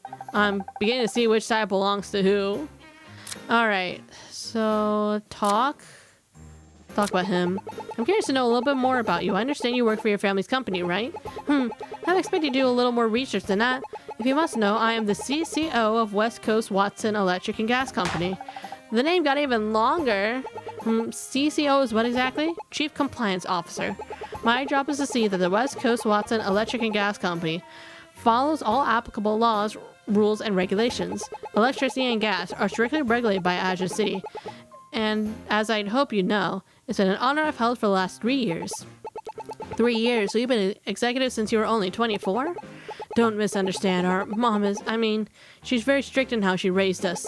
She refused to give us our jobs simply for being her children. I started at the very bottom and worked my way to the top. It took blood, sweat, and tears, but I did it. I understand not giving the job right off the bat, but at the very bottom? Your dad had his way, and I started in the C-suite from the start, where our mother convinced him otherwise. I'm better for it. I saw firsthand what it took to build and maintain the power lines. Are you surprised? Did you think that I just cruised my way through life through nepotism? Our mom made sure we can survive on our own. That's what set her apart. Not everyone would have had the courage to teach her kids strength like that. But you were also an executive at 24. It's one thing to not want to spoil your children, but isn't that a bit too intense? Your brother mentioned you were having a partner named Amber. Can you tell me more about her? Yes, Amber Bond. She's my girlfriend of 1 year. But I'm sure they already told you that much, didn't they? Sorry, Kelvin. You know I have a soft spot for these two detectives. Don't worry, we didn't say anything embarrassing, like how you two look. That's quite enough, thank you. Yeah. You've been helping her open a bakery, right? You must really care about her. Thank you for the sub, Squid. Thank you. I just want to help her be the best she can be. The bakery is a dream. If I can be a part of it, nothing would make me happier. My brother here is what you might describe as a hopeless romantic. That's very funny coming from you. There's nothing hopeless about it. It's simply being a good boyfriend. Something you wouldn't know about. You fucking tell him, Kelvin. My dear brother, your words wound me to strike at my heart like that. I really think we got a bit off track here. I think it's a wonderful thing to have such a supportive relationship. Yeah, I agree. I always look to the relationship my parents have together. Is something the matter? I simply don't want to end up like my father, is all. Oh god, maybe I struck a nerve here. As you know, Don is our half-brother. That was because our father... Well, needless to say, Calvin never accepted our father's actions, and our mother never accepted Don. Oh, is Don a product of an affair? Oh, that's rough. I feel for Don.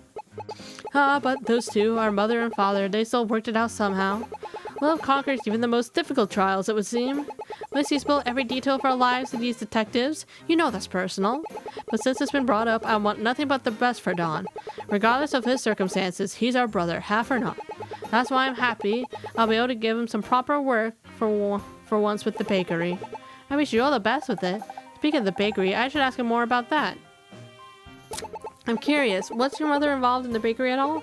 I know the budget was tight, so I figured she might fund it. I'm the one funding the whole thing. My mother has no involvement whatsoever. That prospect would have been a true deal with the devil. It'd be like throwing Amber to the wolves. Huh? What do you mean? Oh, my dear lady, you have such a naive perspective. Our mother didn't run a company by playing nice of others. Even for her own family, and Amber isn't family, at least not yet. Any help from her would have been the form of a very high-interest loan. That was something I want to do for Amber. There's no reason to involve my mother in it. You know, Mrs. Watson is starting to remind me of a certain someone. Alright. Let's put a save point in the apartment. I want to review it because he said there's no motive. Can I present the will again? Near our home. One last chance to gods. Why trying around? Never reason to harm our mother. I can think of a good reason to harm your mother. You were the executor of her will. You decide what happens to her money after she dies. Isn't that enough of a reason to harm her? You really think money is an issue for us? We're doing quite well for ourselves. I get paid handsomely for my job, and Donner has a stable job too. And Radiant's doing a lot of things, but a murderer he isn't. He might want his mother's money just for the sake of money, but I don't have enough to prove that.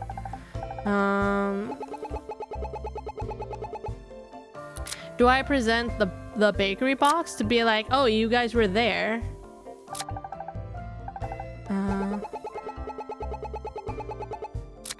Well, what about the crumbs? We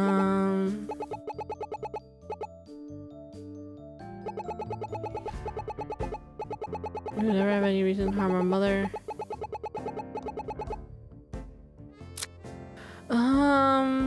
Let me see. No one's not near the scene of the fire. Baker's partner. Come on, a girlfriend named Amber who shares apartment keys with.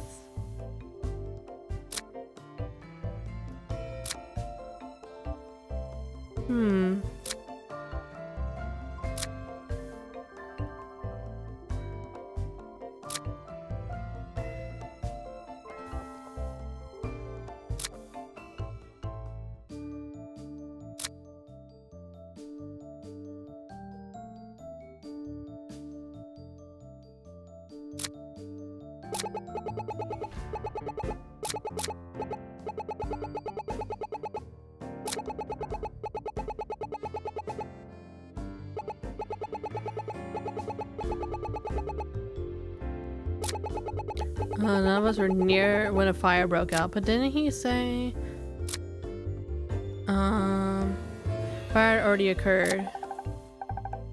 No.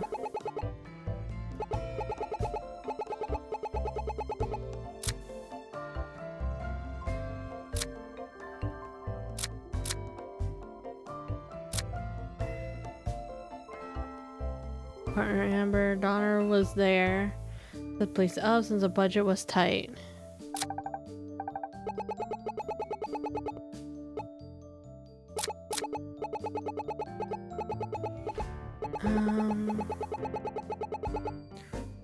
God, I don't know. Can I get Okay, so I can look at statements.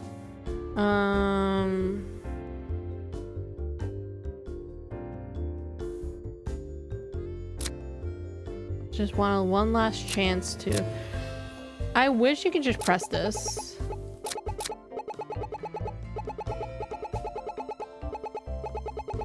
One last chance. One last chance for what?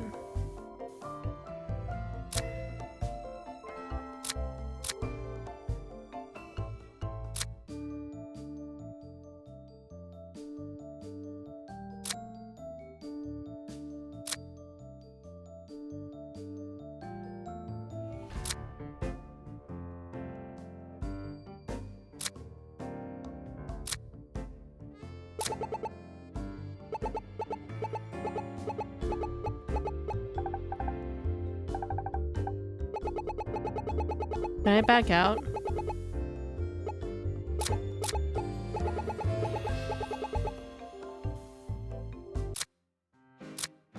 Will it let me leave? Wraps up our questions. Thank you again for your cooperation. Are you done snooping around? In that case, I'll show you to the door. You know, Kelvin, these two detectives just want to find out what happened to our mother. I understand you're grieving, but... And what do you expect? For me to treat her death as some sort of story in the news? After years of working hard to prove my worth to her. You just wouldn't get it, Raiden. We both know you were waiting for this day to come. Oh, what? What did you just say? I didn't agree with everything she ever did, but she was still my mother. Who's the one that's been taking care of her while you were Boppy and Mommy's favorite boy? Please, don't act like it was some selfless act. You did it for yourself, not for her. Do these detectives know the truth about how you lost all your money at the casino and first to come crawling back? Oh my god, Kelvin! Kelvin is dishing out the drama. Oh, but you never admit that, would you? You're afraid of wounding your own pride? Shut your mouth, that has nothing to do with this. I stayed with her for us. Someone had to do it and Dawn couldn't. Don't use Dawn as an excuse. You stopped loving Mom years ago. But just because you had doesn't mean I did. You're wrong. I never wanted her to die. I just wanted the truth. I'm leaving. Detectives, good luck with your investigation. What on? Raiden. I went too far. I can't believe that What's going on? What were you two talking about? It's nothing. The two of us just have different opinions about our mother. But that sounded like... Detectives, I have nothing else to say on the matter. I answered all your questions. Now out of my apartment. What about the... Justy, let's go. Okay, Azure City Police Precinct Station Lobby. Sophie, we can't just pretend like that was nothing. It's got to be connected to this case. I agree, but the direct approach isn't going to help us here. So we need an indirect approach? None of the brothers want to open up to us. That only leaves... Why don't we find Kelvin's girlfriend, Amber? She might be able to tell us something. Even if she doesn't know anything directly, she might give us a way to get through to them. Good idea, Justy. Now the only problem is, where do we find her? Oh, right. I don't think any of the brothers are going to tell us that. That's going to be an issue. Looks like my two proteges have found themselves stuck yet again. Is it our man? Detective Hunt? Hell yeah. What are you doing here? Red, I feel like it's been ages since I saw you last. Are you handling your own case right now, Detective? I am, but I'm waiting for the boys to bring in my suspect in for questioning. But the good news for you, I just so happen to know where you can find this Amber Bun. You do, but how? Let me guess, your connections help you out again? Wouldn't it be funny if it was like, oh, she's the suspect I'm questioning, let's go. Not this time. My case here happens to be related to the Watson family as well. So I've been doing a little digging on my own and I managed to find her address. Oh, how exciting. It's like the Anton case all over again. Really? You're investigating the Watsons? What for? Sorry, no can do. This is a sensitive matter and my lips are sealed. But you know, if all goes well with this suspect of mine, I might have something else for you. Anyway, Miss Bond lives down at the apartments on Lilac Avenue. Here's the address. Thank you for your help, Red. I've been in that area before. Should be a quick trip if you take Zephyr. You really saved us there. Then wish me luck. I'm gonna need it. My suspect's attorney is the Bloodhound himself. The Bloodhound? You're going up against the Bloodhound? The Bloodhound? Like the dog? More like a demon. His full name is Wolfhard not Wolfhard Huntsman. He's known as a Bloodhound of the courtroom. They say he's ruthless in court, able to sniff out even the smallest lead to win a case. The prosecutors down at the district attorney's office draw straws to decide who has to try his cases. Even the district attorneys are scared of him? He's a living legend, and in his 30 years as a lawyer, he only lost a handful of cases. I've had the misfortune of being cross-examined by him a few times. I never felt so scrutinized in my life. Not the red eyes. Any mistake, any contradiction, he can smell it a mile away. He'll pounce like a wolf hunting its prey. It sounds more like a wild animal than a person. You're not far off. The way he'll tear apart cases, you'll wonder if you ever had one to begin with. Gods, and you'd have to face him in the interrogation room? Are you gonna be alright by yourself? Don't worry, Miss Assistant. This isn't my first rodeo. Remember when I told you the first time you faced a lawyer? As long as we have the facts on our side, the truth will reveal itself. No bloodhound can stop that. I better get going. Good luck out there. We should go talk to Amber next. When you're ready, we can head over there. Hell yeah. Ooh, let's go down the list first. I didn't know you and Detective Feynman were so close. Yeah, Patch and I go back all the way to the academy. He'd be a bit eccentric, but then again, aren't we all? He's got a good heart. It was great seeing him again. I miss us sometimes, us working patrol together. Right, you miss that more than working with me? Aw, don't be jealous, Justy. You know you're still my number one. Hell yeah. I'm not jealous at all. I'm not jealous at all. She's so jealous. Of the three brothers, Kelvin seems to be taking the news of his mother's death the hardest. I can imagine what it feels like to lose a parent. I prefer not thinking about that. I'm not sure what I'd do if something happened to my mom or dad. I didn't know I want to be there for Jean, even if we have our differences. And I think that they're still living through it themselves. And yet he's a suspect. I don't feel guilty for suspecting him, but we have no choice. That rating guy really pisses me off. I didn't take this job to be hit on by suspects. At least it means he's cooperating. Besides, I get the feeling the Playboy stuff's just an act. Often people act differently when they're being guarded about something. And of all the brothers, he's the hardest one to get a proper read on. Are you saying you suspect he's misleading us? I'm not sure, but we should be careful around him. He knows more than he's letting us know. If she's right, then maybe he's acting that way to throw us off. I feel really bad for Donner. He's got two older brothers he feels he has to match up to. You ever wonder if your little sister feels like that? No way, it was the opposite. She was way better in school than I was. She's working a dream job now. All in all, I'd say she has it pretty good. Donner, on the other hand, doesn't seem to have that. He certainly seems to lack a lot of confidence. Alright, let's go to Amber's apartment.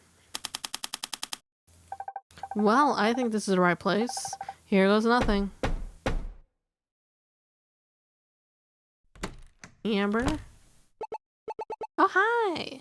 Hello, can I help you? Are you Amber Bond? I am. Who are you? Do you need something? I am Detective Sophie Swift of the Azure City Police Department. My partner and I are investigating the death of Mrs. Jules Watson.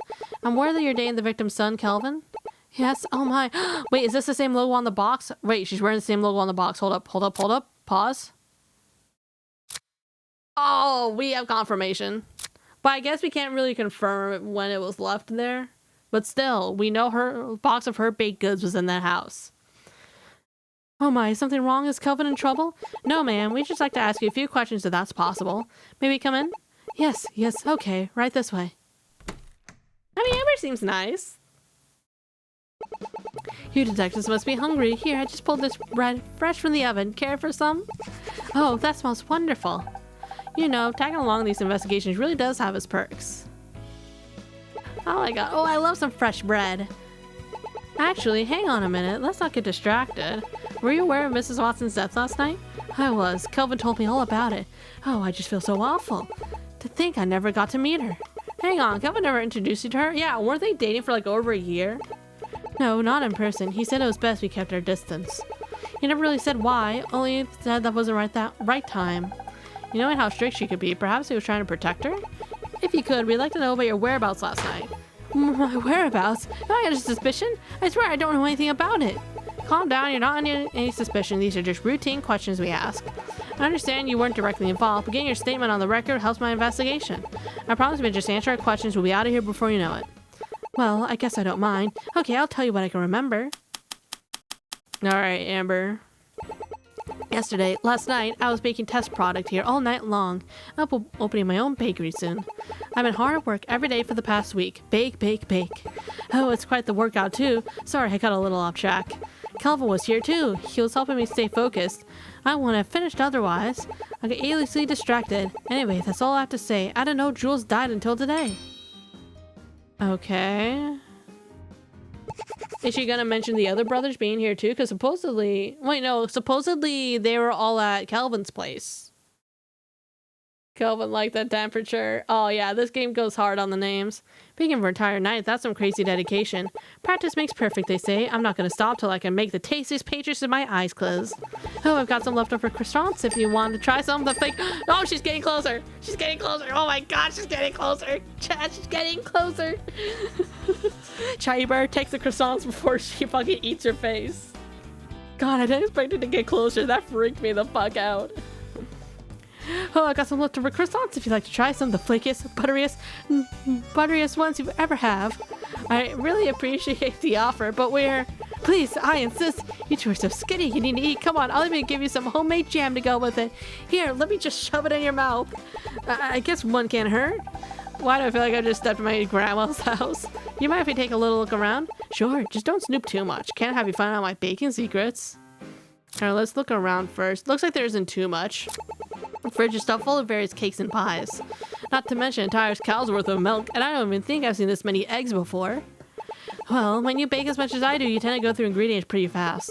I would prefer if I had a second fridge. That way one can hold my ingredients and the other can be used for cooling things. I had to throw out a bunch of leftovers in order to make room for all this. Including my best bun bo jiao I've ever had. It was a hard sacrifice. Looking at the fridge this full is making me a little self-conscious of my own. I'm not sure how one person can ever eat all this. Oh my god, what's in this cabinet? That's where I keep all my baking supplies. I have everything nicely organized in different jars. Good baking requires good organization after all. See, here's the flour, sugar, baking soda, yeast, all properly labeled. Why do you have both all-purpose flour and bread flour? I thought all flour is bread flour. There's a big difference, actually. Bread flour is much thicker and makes denser bread. In fact, there's lots of different kinds of flours out there. Sometimes they can be easy to mix up. When I was little, I once made bun chow with normal rice flour instead of glutinous rice flour, and it was horrible. Ever since then, I've always made sure to pay close attention to labeling my ingredients. Bun chow? What's that? By the way, sorry about me butchering these. I'm really trying my best here. You never had it? Oh no, that won't do. Let me see. If I start right now, it should be done. Oh, really? There's no need for that. Anyways, I'm a little low on my ingredients right now. Why's that? Well, I've been giving Don a baking lesson, so I ended up lending him some of my pandan leaf. He's been interested in making some of my cakes himself. I think it's great. Better write that down. And then the oven. I'm sure this oven has gone through a lot of use. It hasn't failed me yet. Actually, there was an older one here when I moved in. It was awful. I always bake things unevenly, so I got some Wendy tape and I convinced my landlord to let me upgrade it. Who can just do that? Well, my landlord and I get along well, so it's a special exception. In return, I always make sure to give him some of what I bake. I can't help but feel like this is a rather one-sided deal. Well, as long as she's happy. Alright. Let's talk. So, what got you into baking? When I was little, my mom would bake bread every Sunday for us to eat for the week. She always had me help her out, so she taught me how to bake so many different things. Banh mi, banh quao ming nuong, ba bo nuong, but also a lot of other things, pies and pastries and bread. It just became second nature. The smell of the flour became part of my life. No wonder you want to open up a bakery. It wasn't always that way. I always thought it was a little hobby to relax with. I was once told that you shouldn't turn your hobby into work because it would take all the joy away. But I've always loved sharing what I bake. Baking yourself is quite lonely. What good is it if no one's around to enjoy it? And I'd love if more people in Azure City could experience the foods I ate as a child. Kevin gave me the final push, so I'm all in now. I'm giving it my all. That's the kind of attitude that will make you the best baker in Azure City. You'll have to let me know when you open. I'd love to stop by. You know, don't tell anyone, but all my stuff actually has a secret ingredient in it. What it is, I'll never tell. Great, now I'm hungry. So how did you and Calvin meet? If you can believe it, it was all thanks to Raiden. Raiden? Gods, I'm so sorry. Did he bother you too? I'm sorry, he's a good guy, I swear. Aside from killing his mom, wait, what? I know he gives us a bad impression, but he's actually a really good friend of mine. When he introduced me to Kelvin, it was like love at first sight. I know Kelvin seems a bit intimidating at first, but he's such a sweetheart. I never had such a caring partner in my life. That's very different than the Kelvin we met earlier. That's just because of what happened. He hasn't been the same since Jules died. I tried to talk to him, but he says he wanted to be alone. I think he's having a hard time processing it. He'll reach back out when he feels better, and things will be okay. That covers the two brothers, so what about Donner? When I told Kelvin about this dream of mine, he supported me wholeheartedly. But he's funding it all himself, and opening his own bakery is quite the expensive undertaking. So he introduced me to Donner, who was immediately on board. He's been dreaming of a project like this himself. I was so nervous about it all, but Donner's handling all the project management and setting up the retail space. I guess he hasn't much opportunity to pour his heart into something before. I can't say I fully understand Donner, but I think it's great. A fresh start and jumping into the unknown. Sometimes that's all you really need. If I never took a chance on that clerking job, I'd probably be stuck doing management work. To think one little job listing would change my life so much. He mentioned you were giving him baking lessons too. How that's going? He's pretty good. He's got a real tenderness the way he handles the dough. He's gonna help me bake products once the bakery's set up, which is a big help. Passing down my skills makes me really feel like my mom sometimes. Maybe one day I'll pass these down to my own children too. Why not have Kelvin help you? Well, Kelvin... I love him, but baking isn't an interest of his, and to be honest, he's pretty shit at it. He just wants to help monetarily and from a support side, not hands-on. Anyway, Pink Lotus Bakery will be up and running before you know it. I should write that down. Amber says that Donner was to help set up her new bakery and bake products. Kelvin was only helping monetarily as he can't bake.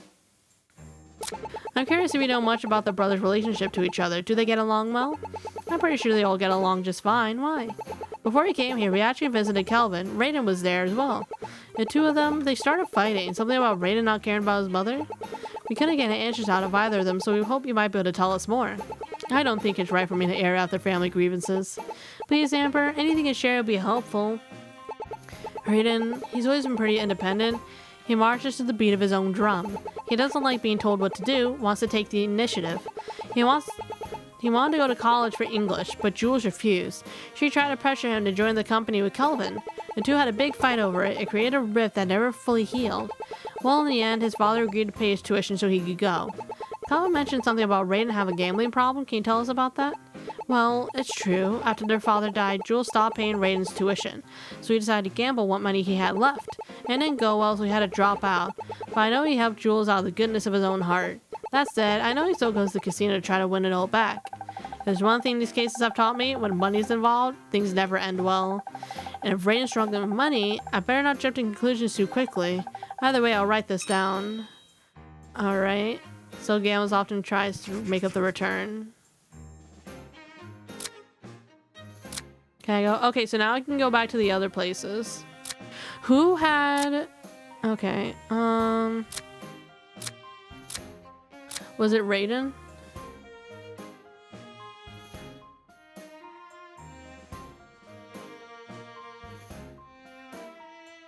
Who had the statement of like, none of us had a motive? Okay, Kelvin had a statement like that.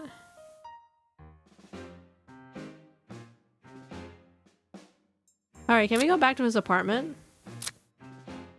No.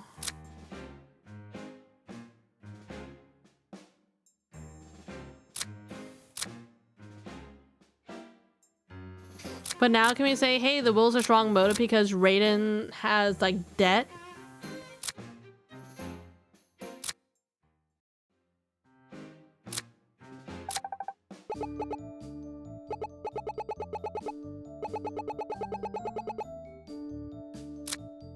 Motive.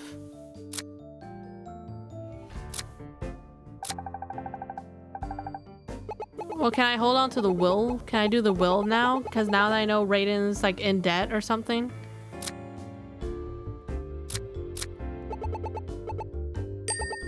That's it. It's like in those. Oh no, this is the same thing.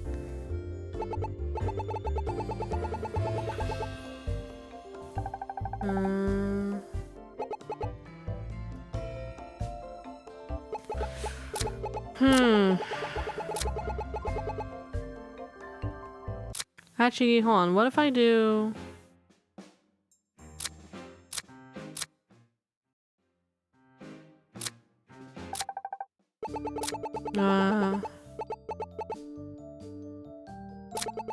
Yesterday, last night, I was making tests all night long.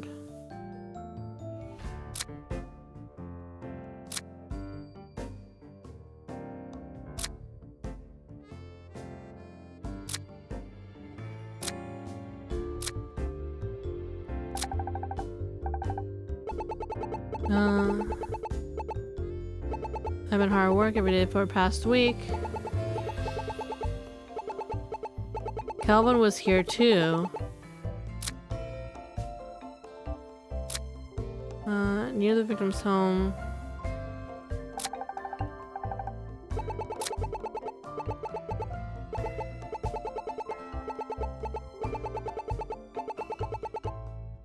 Yeah, but weren't all the brothers together in Calvin's apartment?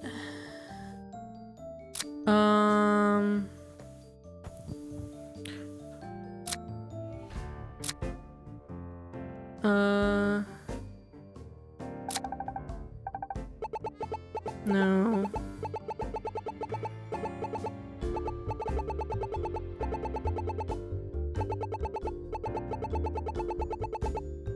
You didn't know Jules died until today.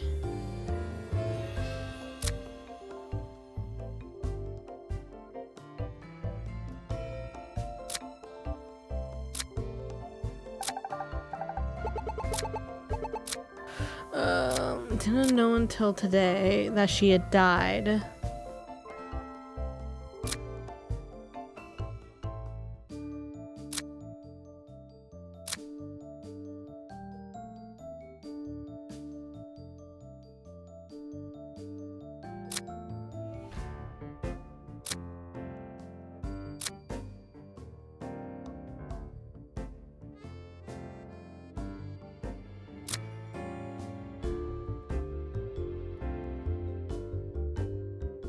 Oh, he made the flower?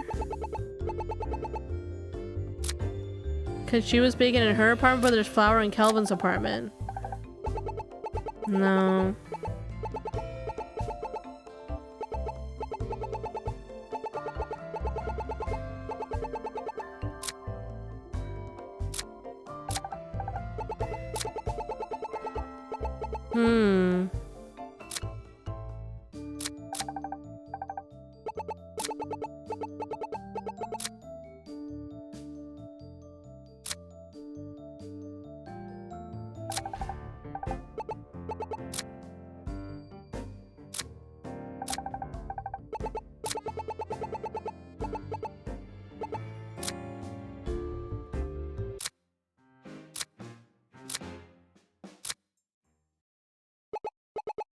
Oh, you two are back. Oh, this is new.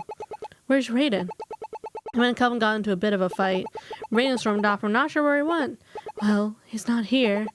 Do those two normally fight? It's really none of my business. I'll be here if you have more questions. Alright, can I review the statements? Come on. Kelvin's partner, Amber, has already dreamed to open a bakery. I'm rather handy, so I offered to help them set the place up. Amber gave me baking lessons. We were paying the supplies and assessing our budget since the money was a little tight. He didn't help much while asking him for advice. We didn't do anything else. Raina went home and then I went to bed.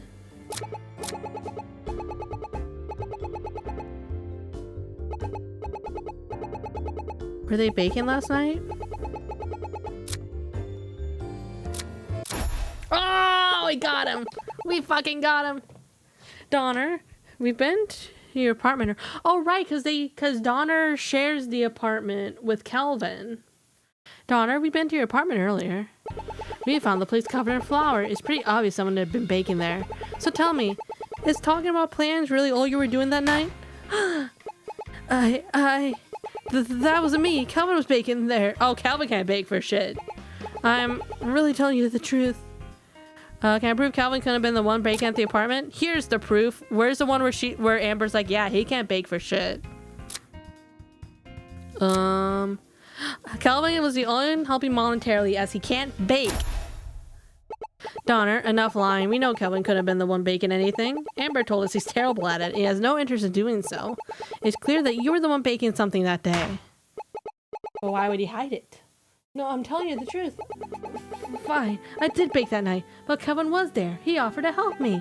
I was just making a cake, but I wanted to keep it a surprise.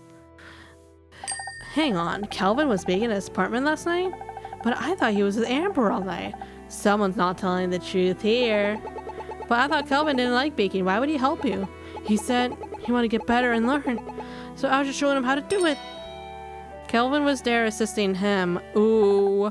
Well, I think that's all we're gonna get out of him for now. Better look into this further. Alright, well, let's go back to Amber. Hey, girl. Hey, he was baking. Hard work every day for past week, big. God, I like Amber too. I hope she's not involved. Where's the one where she said Calvin was here too? Calvin was here too. He was helping me stay focused, but he wasn't there. Sorry, Amber, but we know that's a lie. According to Donner, Calvin was at his apartment last night, not with you. I understand you're probably trying to cover for him, but no way. Calvin, I was there with him last night, okay? At the apartment. I didn't mention it, save time. Let me explain. Oh, statement. Last night, I had been busy baking new test products for my bakery. Around 10 p.m., I went over to Calvin's apartment to show him some of what I made. My brothers were there. I stayed with them until midnight. You see, it's not that much different. I think it was a big deal. I understand you think it's not important, but we need to be as honest as possible with your statement. If you lie to us, how are we going to believe anything you say? I'm sorry. It's a little white lie. It's a shame that I was Calvin that night. So that's what she's claiming now. If one of the brothers did it, then what she's saying can't be true. I had to think about what I found. Something can't be adding up. Okay. Show them what I made. Is there anything that shows that she wasn't there?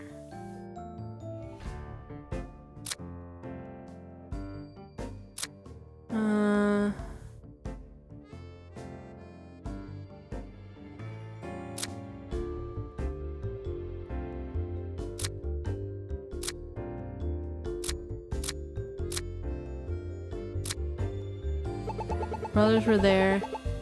Stayed with them until midnight.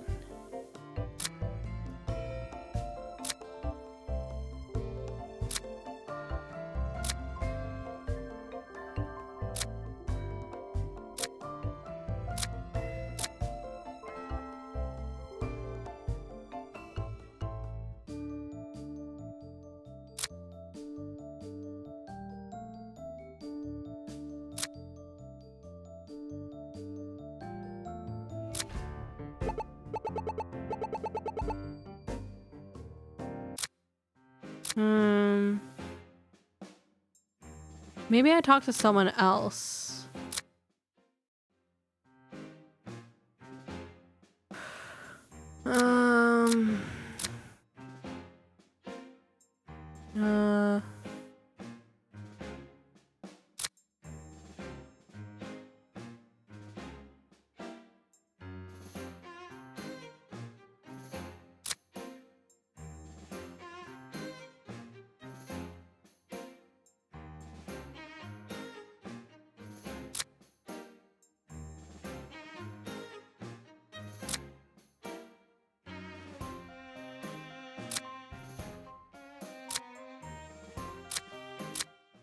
God, what do I need to present there?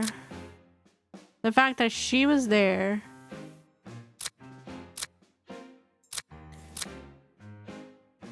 Baking new test products from my bakery.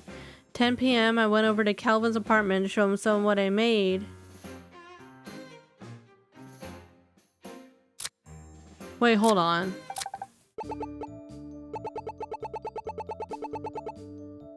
But she had left of the blue pan out.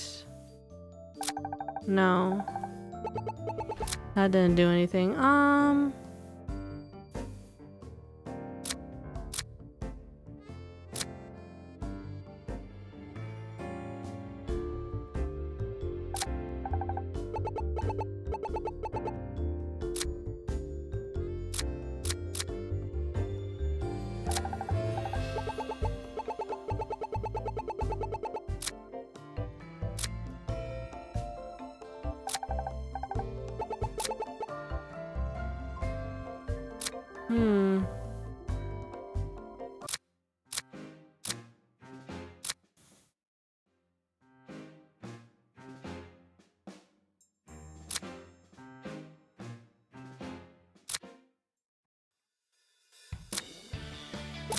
I'm quite excited for Amber. Opening up your own bakery like that? You already know we'll be the first two in line. You did end up eating quite a bit when you were there. Everything's just so good, and when I finished, you added more. I'm too full to eat anything else. And here I was gonna share some of real famous pasta with you for lunch. Can't I just get one bite? Oh my god. Okay, well, I was hoping we'd get a bit of a hint.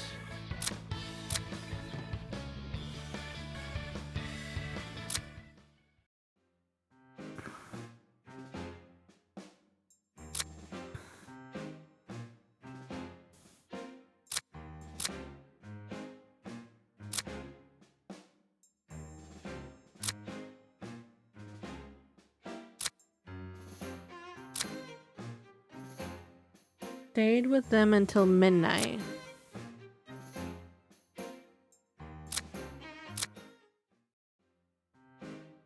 Stayed until midnight.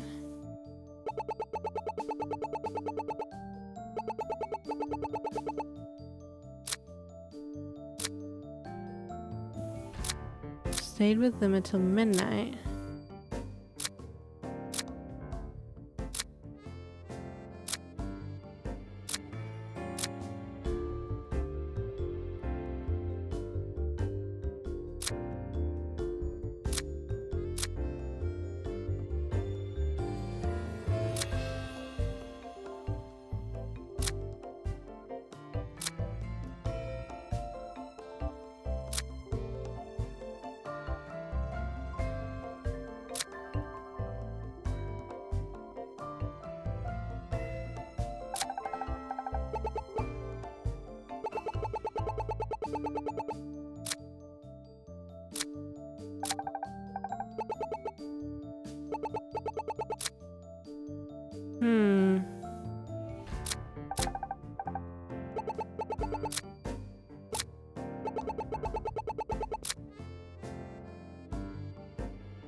I don't think anyone specifically said times, right?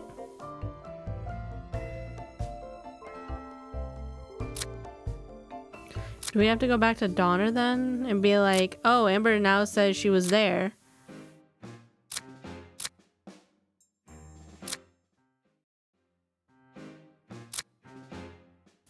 Oh no, well now I can't re-examine his statement.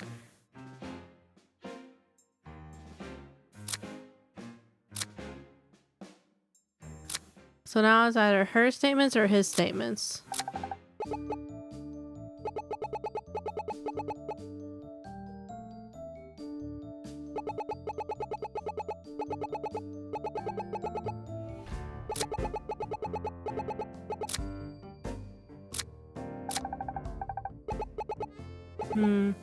Yeah, I think it has to be with Amber.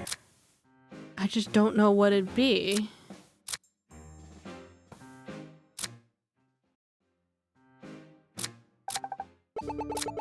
Around 10 p.m. went over. Brothers were there and I stayed with them until midnight. It's not that much different.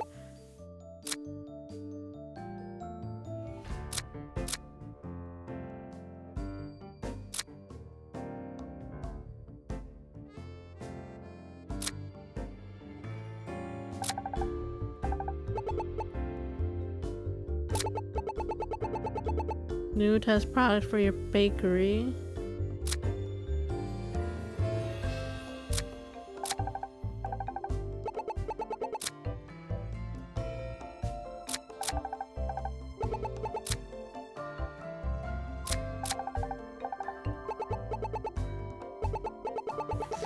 p.m. went to Kelvin's apartment.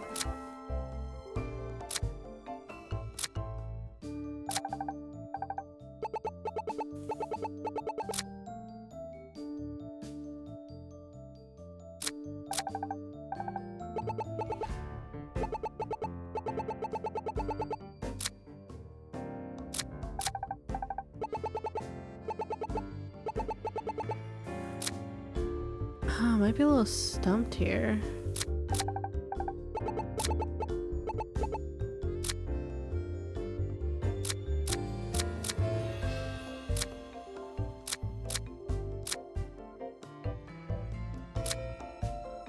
Um...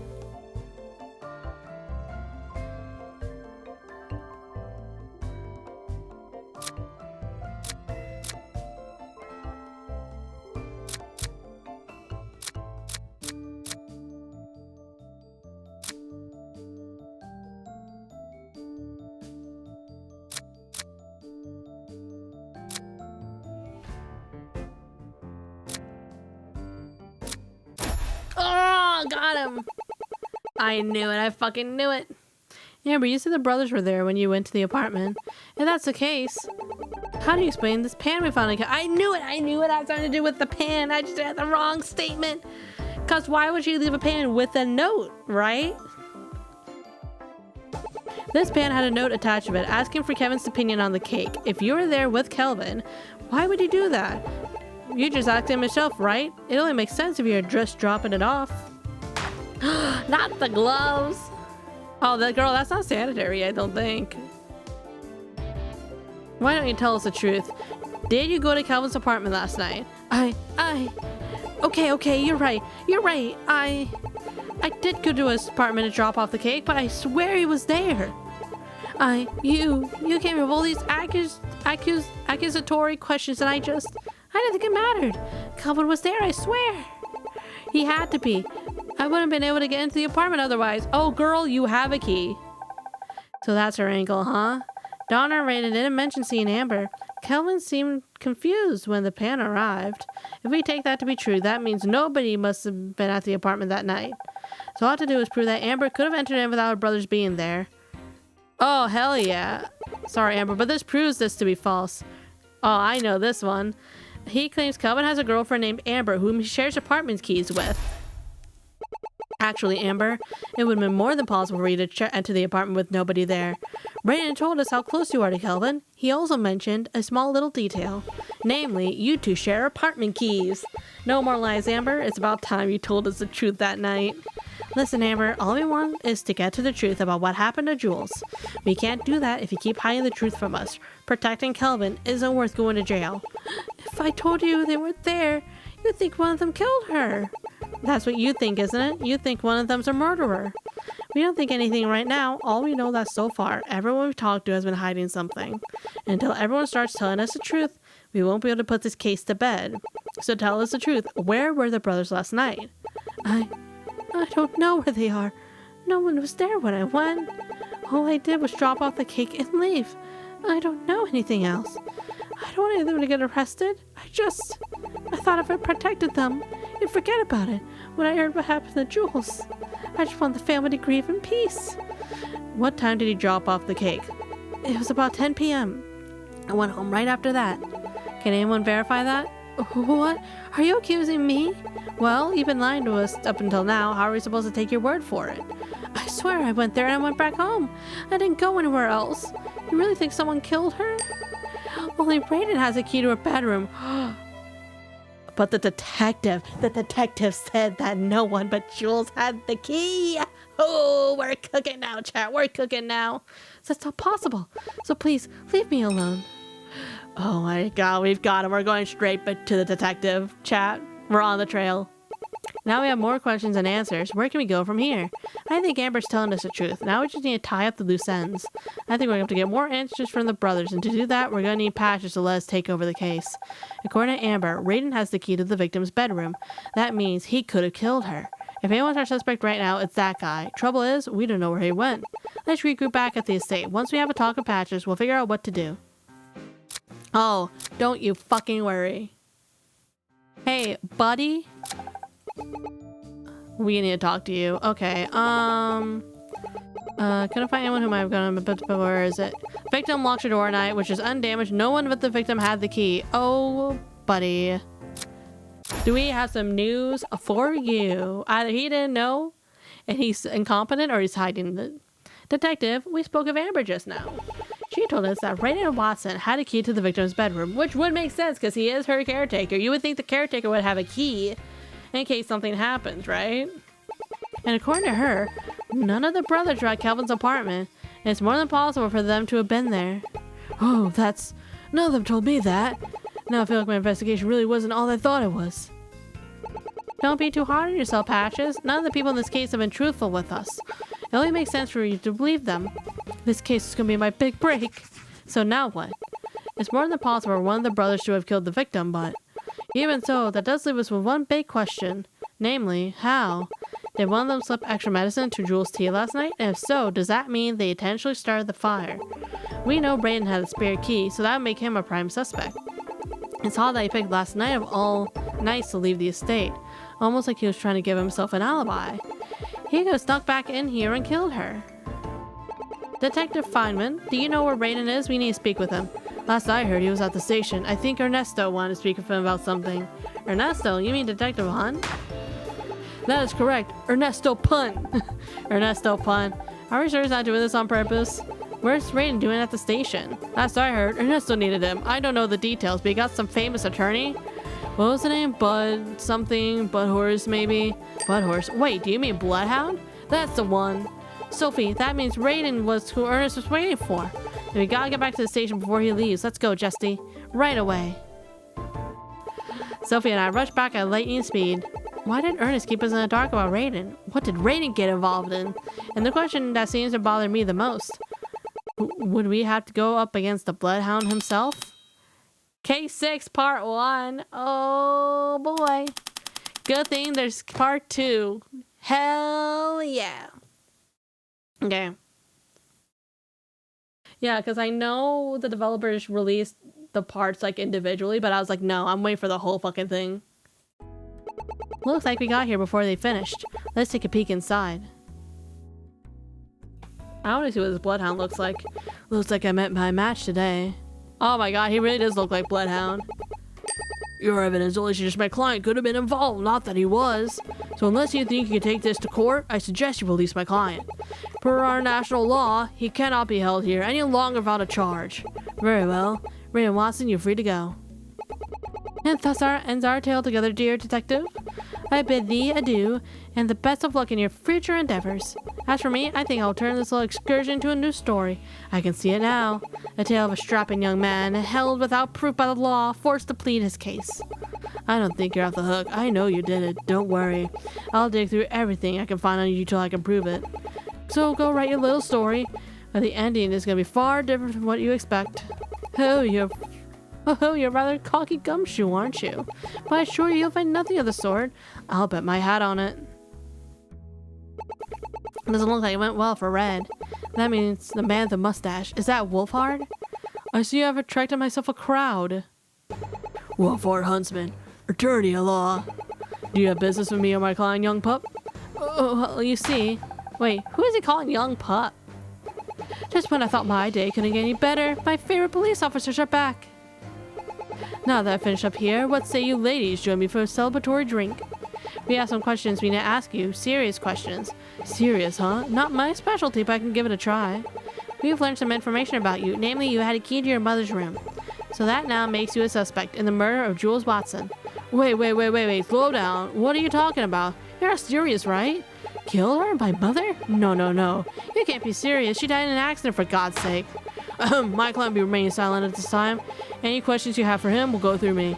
Now, do you intend to keep him any longer? I warn you, my patience is worn rather thin. No, wait, it's not leaving until we had a chance to question him. Very well then, per Azure City Criminal Code, I'm to be given 30 minutes of my client prior to any questioning. Come along then, Mr. Watson. We have much to discuss. Hold on a moment. I was watching. You two on serious thinking of taking on the Bloodhound, aren't you? Of course we are. Ray's our primary suspect, and we have a solid case against them. No lawyer can overturn the facts. Wolfhard is not to be taken lightly. Even if all the evidence I had, I couldn't do the killing blow. Speaking of, why was Brayden here? What's going on? It's a long story, and you two have an interrogation to prepare for. Instead, I better give you some intel to get a leg up on Wolfhard. Intel? What is it? Wolfhard is a veteran criminal defense attorney. He'll prep Brayden to ensure he doesn't incriminate himself. When you listen to statements, you might not find contradictions. Wolfhard won't let those slip by easily. So you might have to question the suspect a little bit. Get him on the spot. If you can break his script, you've got the best chance of finding a flaw in the story. Right, I guess Ferris is only a civil lawyer, so you probably didn't know the sorts of tricks. Thanks for the insight. I'm sorry I couldn't make your case stick, Red. Let me worry about that. I'll just have a little chat with Sue real quick. Head to my neck of the woods when you finish. I'll catch you up to speed on Raiden then. Come on, Jesse, we better get started. May 12th, 3:43 p.m. Agitated Police Precinct Interrogation Room. Hell yeah, this is my personal favorite part. These interrogation scenes.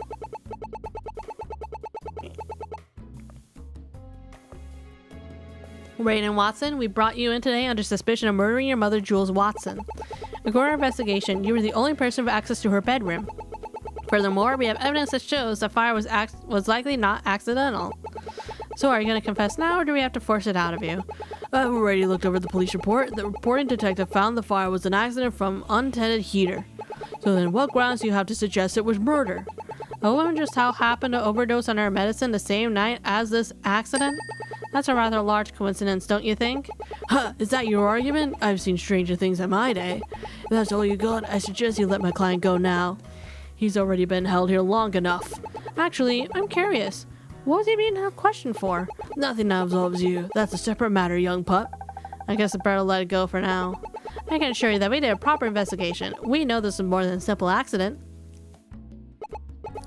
So you say, I hope you have the evidence to back up that claim. My client would like to know the details of this case from your perspective. Now let's start from the top. Last night, around midnight, a fire started at the Watson estate. Although Patches did say it was an accident, someone else could have easily turned on that heater. Jules Watson would lock her room at night, and the only one with the key to her room was Raiden.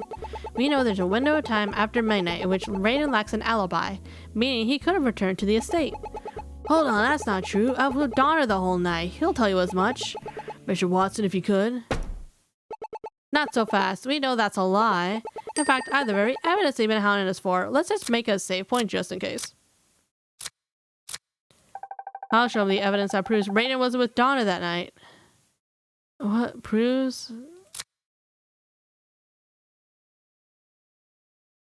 Oh, Donner's admission, maybe?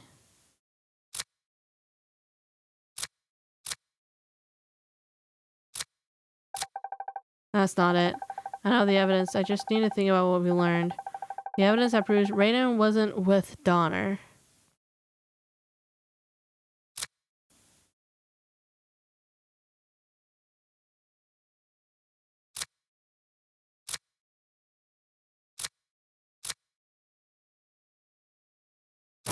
Hell yeah.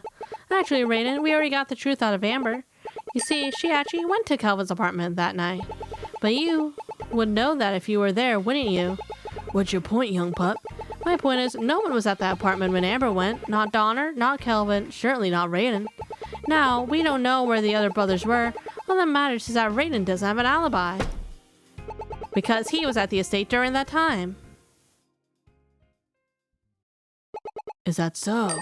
Then tell me, can you prove that my client was the one who tampered with the bedroom heater? Well, the thing is, you kind of haven't investigated Jules' room yet. You haven't what? Are you not aware that detectives find the evidence before they interrogate the suspect? Scary. Sophie, please say something. There's one other aspect of this case that we believe is important. How did Jules manage to overdose on her medicine? I believe that's the key to this case. If she hasn't overdosed, the fire would have woken her up. The two are intrinsically connected. I don't see the issue. She was a rather old woman, so she likely did by accident. Why, it may have been an issue for her all the time. I've seen it. Oh, actually, good sir, it was never an issue before. Is it really that simple? I know I've seen somewhere that shows it wasn't a simple slip-up. Why would it be so strange for the victim to overdose? Hell yeah, there's no previous issue. Actually, it would be strange for the victim to overdose.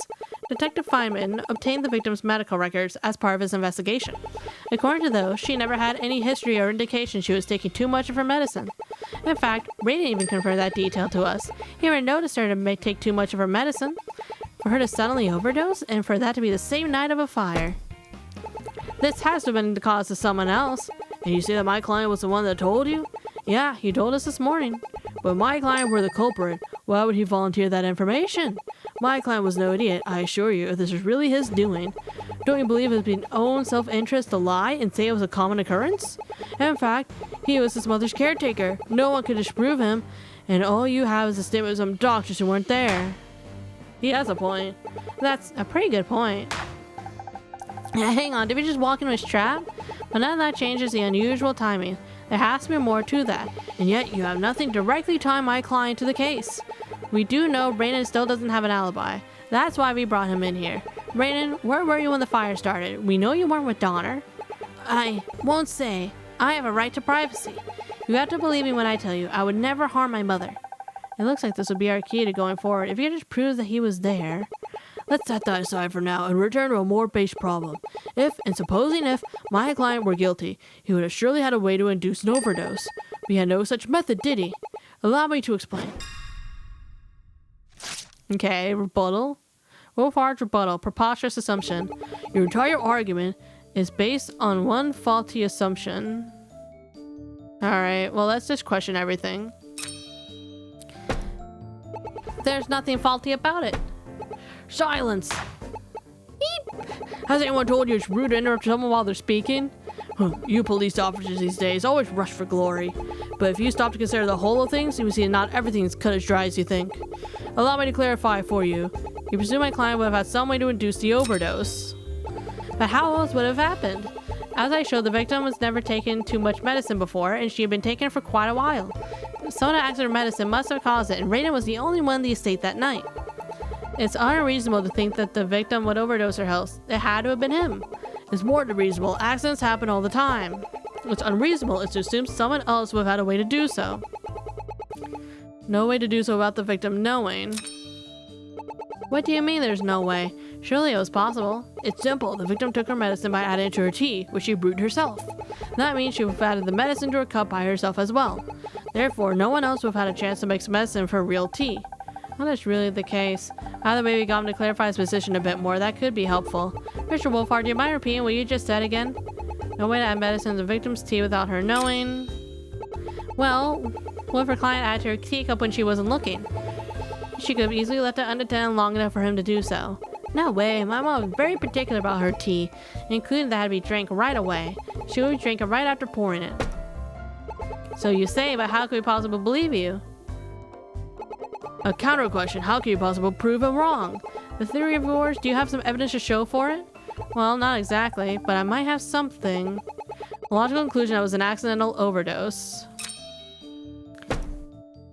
That's far from the only logical conclusion. You can't prove the victim could have been overdosed by someone. Even if you dismiss it as unlikely, there's still a chance. In a court of law, we have something known as a standard of evidence. For a criminal matter like this, that standard is proven guilt beyond a reasonable doubt. That is, there can be no room for argument left. No alternatives. Tell me, do you think your argument here has met such a standard? My job is to prove what happened. It's only to prove such doubt exists. You and your stupid lawyer speak. I'll show your client is guilty. Just you wait. Okay. So it has to be, there's no way to add medicine. Okay.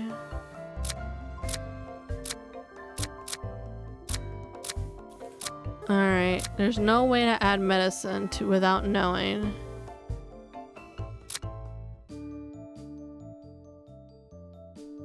A second one that she would use.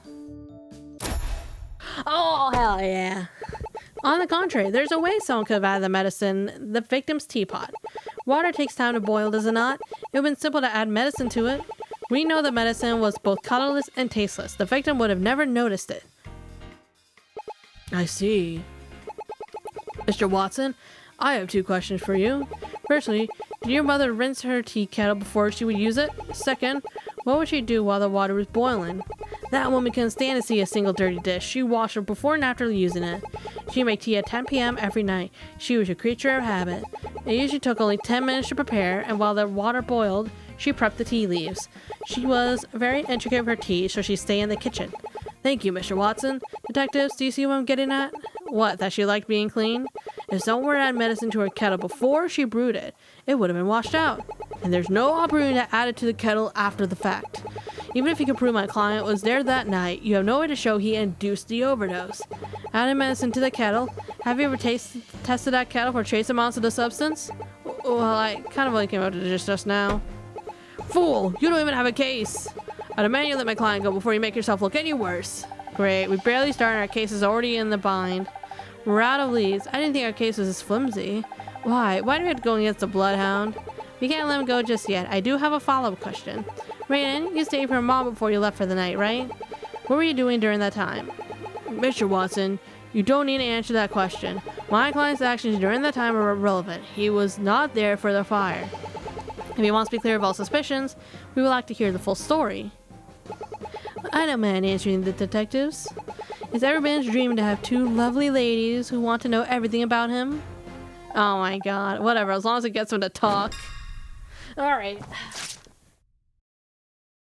Okay, rating statement. Tales of that fateful night.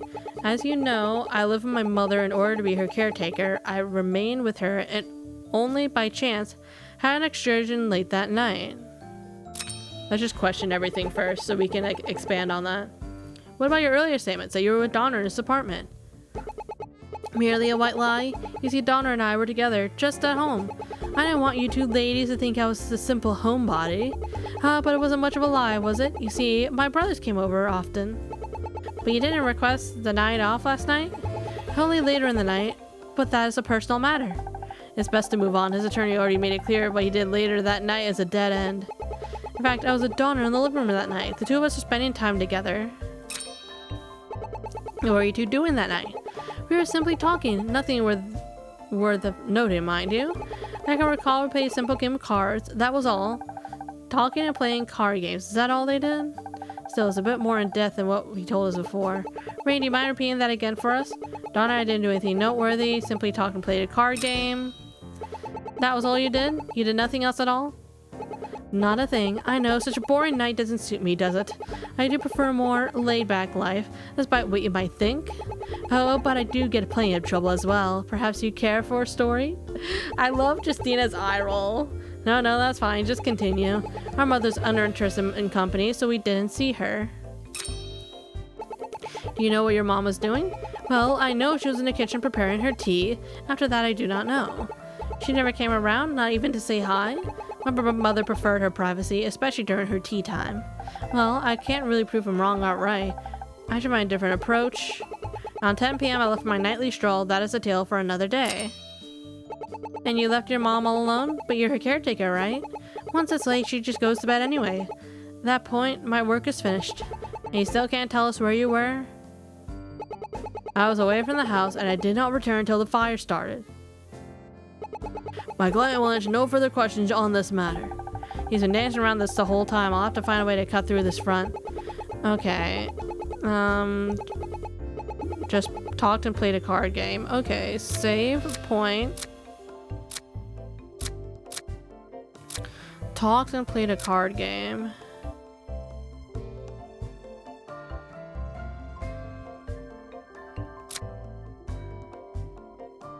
Oh, but Donner was baking a cake in his apartment last night and Calvin was assisting him.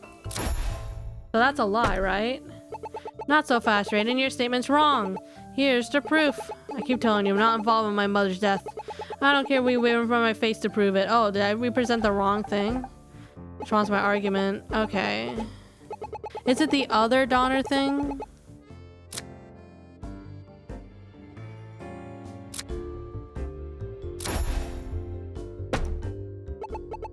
No.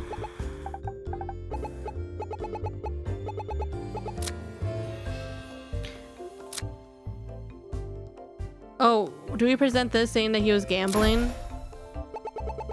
And what about your gambling? I bet that was involved. Oh, bet I'll buy in. How much do you want to wager? How about your heart and soul? Jesse, I don't think I have proof of him gambling. You should all not evidence before you lose the bet. She's right. I would have won. But there's always next time. I'm down to play any night you wish. Thanks for the save, Sophie. No.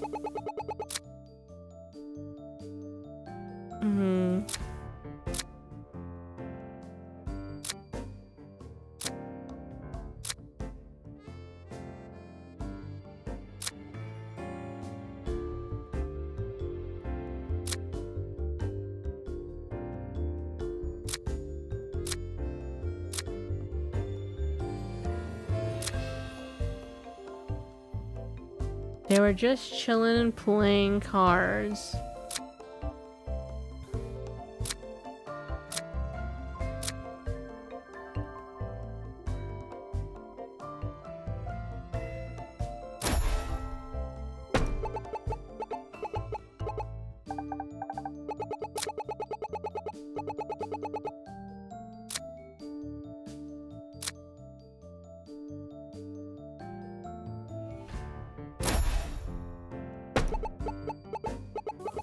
They were just playing cards.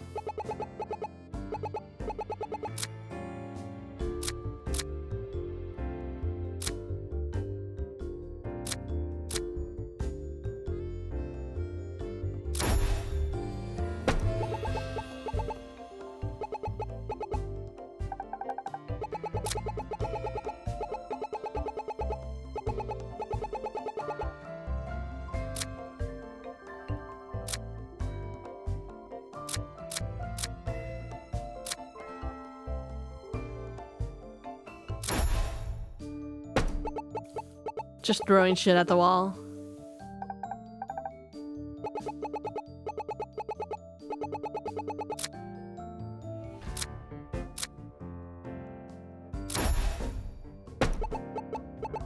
Like, one of these has to be it.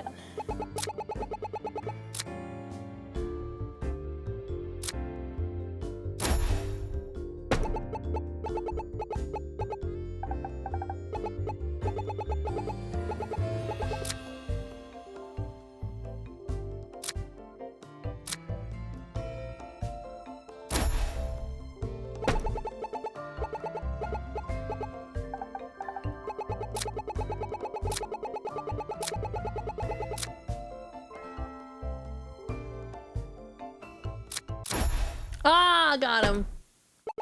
So you just claim you did nothing but talk and play a card game. Of course, what's with all the slamming? Because I don't buy that for a second. You see, the living room may have been quite damaged by the fire, but there's one odd thing that was left behind inside the couch cushions. Take a look at these. You can't be serious. You're evidence a bunch of moldy breadcrumbs? I think what my partner's trying to say here is that those breadcrumbs were likely from the night of the fire. If Donna and Raiden were there, they must have been eating something. Pah, pathetic. All I see is two detectives trying to flailing to find a grip. What relevance does a few bit of crumbs even have, assuming your theory is correct? Hang on, did I just hear a dog barking? Yeah, what was that? Bloodhound's a dog, Dad! I love it! What the? There, Krampus.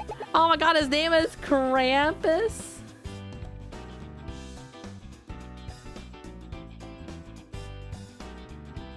Oh my god. You know what? You know what? Huntsman's my favorite character in this case. I don't care. I don't care if he's secretly evil or what. I love him. There, Krampus. No need for you to get involved now. I've got this perfectly under control. Oh my god. I get the thinking suspicion this dog doesn't like me much. Krampus has his own profile? Hold on. Pause. Wolfhard's prize pet dog, a rather grumpy dash hunt. He's a dash hunt? I love him. Oh my god. Occupation, man's best friend. Oh my god. Oh my god. I love him. As this Grandpa says, your argument is all bark and no bite. I would like to see some evidence that these breadcrumbs are relevant to the matter at hand. Of course those crumbs are relevant. That's because those crumbs are... Okay, save point. Rain and Donner ate together. The victim never cleaned. I don't know. Oh my god.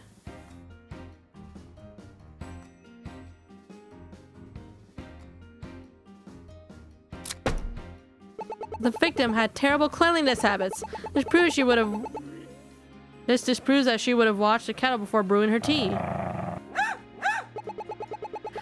I can't get over how the dog just screams when he barks. How clean are your couch cushions at home? Well, I haven't really checked them. Nor do most people. A simple bit of crumbs proves nothing about this. Even supposing it's true, you would still need to prove that someone added medicine to the kettle. Guess I need another avenue. Victim ate the bread? The victim must have eaten that bread. Up until now, we've been supposing the only thing the victim consumed that night was her tea. But the existence of these crumbs shows she must have had some bread as well. That's gotta be something. A whole lot of nothing. Did you forget something, young pup? The victim was in the kitchen, not the living room. Those crumbs prove nothing about what she did or did not eat. Unless you can show a connection between the bread and the kitchen. Oh, do we have a connection between the bread and the kitchen? You have nothing. A connection between the bread and the kitchen, huh? Well, it just so happens I do have exactly that. Take a look at this. Oh my god, my girlfriend Sophie found this in the trash. As it turns out, there is such a connection. This bakery box was found inside the kitchen trash can. In fact, it happens to be the perfect size for a small loaf. It was thrown out recently, from yesterday night before the accident. So I would say the bread likely came out of the box. Oh, Krampus is back with paper! He has paper! What's your point? What's unusual buying bread from a bakery? Well, that's because it shows Raiden lied? Crap, I didn't think this far ahead. I don't think I can blow through this one. I think my mom must have gotten the bread a few days ago. Yeah, that's it. She forgot to throw out the box. That's awfully convenient, don't you think? Raiden, are you saying you know for a fact that your mom got it herself? Yeah, it was all her. I had nothing to do with it. Then I have a second question. Where did you get it from? I don't know. You were the caretaker, so why do you not know? I just don't. You can't prove anything. There are lots of bakers in the area. Who can say where it's from? Oh my god, we're going to prove it's from freaking Calvin's girlfriend's bakery. But you're saying she ate the bread? Yeah, I suppose she must have. Oh my god, he's just incriminating himself now. Then there you have it. The pointless thread ends here. None of this proves that my client could have added more medicines to the tea kettle. And since you have are we gonna argue that the medicine came in the bread? So I have nothing else to add. You will let my client go. Actually, I think I do know where that box came from. Take another look at the box. Do you notice that distinctive pink flower? Just so happens I've seen that very flower somewhere before. Pink Lotus Bakery. This bakery box shares the same logo as Amber's new bakery, Pink Lotus Bakery. I even have a picture of her here, and you can see the same flower on her uniform. That's the connection, Amber Bond. Hey, leave Amber out of this. She has nothing to do with this case. What does it matter if it's from her bakery? Her bakery isn't open yet, as a matter of fact. That means your mother couldn't have gotten the bread herself. Still, I don't see the connection to Raiden, but the fact that he lied about it. Maybe we were wrong about Raiden being the killer. Raiden, have you ever lent the key to your mother's room to anybody? Maybe you misplaced it? I can't believe this. You're trying to go after Amber now, aren't you? There's no way I'll let that happen. Mr. Watson, as your attorney, I suggest you remain silent. Detective, this has gone needlessly off track. It's clear you have no evidence linking my client to this supposed crime. I demand he be released immediately. You know, for once, I think we agree. Raiden, you're free to go. Good work, Jesse. You might have found a key to crack the case open. I know it. You're going after Amber. Well, if you're questioning Amber, I'm staying here. I've seen your deceptions. I can't let her fall prey to that. Now, Mr. Watson, you've heard them. Let's go. No, no way. No, Al, I'm staying put. Oh my god, his weakness for the ladies. I'll pay your fee. But I need you to represent Amber. You're a stubborn pup. Alright, then I'll stay here with you. No extra fee. Detective, you'll extend the same courtesy to converse with Miss Bond, won't you? You two can wait in here. I'll have Patches bring her in. Jesse, let's step out until then. Sure thing. Seems like Raiden has two weaknesses, his alibi and Amber. Time to find out if we can use one to uncover the other. Why is he so concerned about Amber? Unless they're like secretly having a fling or something. Good work in there, Jesse. Thanks to your quick thinking, we found a new lead to follow. Still, I have to wonder why Raiden chose to stay. We had nothing to hold him with. Raiden's very protective of Amber. The two must be pretty close for him to stick his neck out like that. Even Amber is innocent. Maybe he doesn't trust us to do right by her? Speaking of which, looks like they're here now. I brought Miss Bread, as requested. What's going on? This detective said you had questions for me. We learned some new information about the victim. We need to clarify with you. You have an attorney present to represent you. There's nothing to worry about. Assuming you're innocent, that is. Well, alright. We'll explain everything once we're inside the interrogation room. Thank you for bringing her here, detective. No problem. I'll be of any use at all. Why does that sound so depressing? Oh my god, he's just upset about before. Good work, Detective Feynman. Thank you, Miss Shift. Look at you, Jesse. You're sounding like a real part of the force now. Maybe one day you can even become a head clerk, then you can command real authority. I gotta act the part. This junior police officer sticker isn't just for show. Being a detective is more than commanding authority, young pup. Until you learn that, act is all you'll ever do. I prepare my client. If you two are ready now, we'll be waiting inside. Jesse, you in there? Sorry, yes, let's get the show on the road. I wonder, what does Wolfhard mean? I'm only acting? Is she trying to throw me off my game? Well, I can worry about that later. We got interrogation to run. I think Wolfhard wants to do the right thing, like he's trying to do the right thing, and he's not like confident in our abilities yet, but then when he sees us, he'll like us more.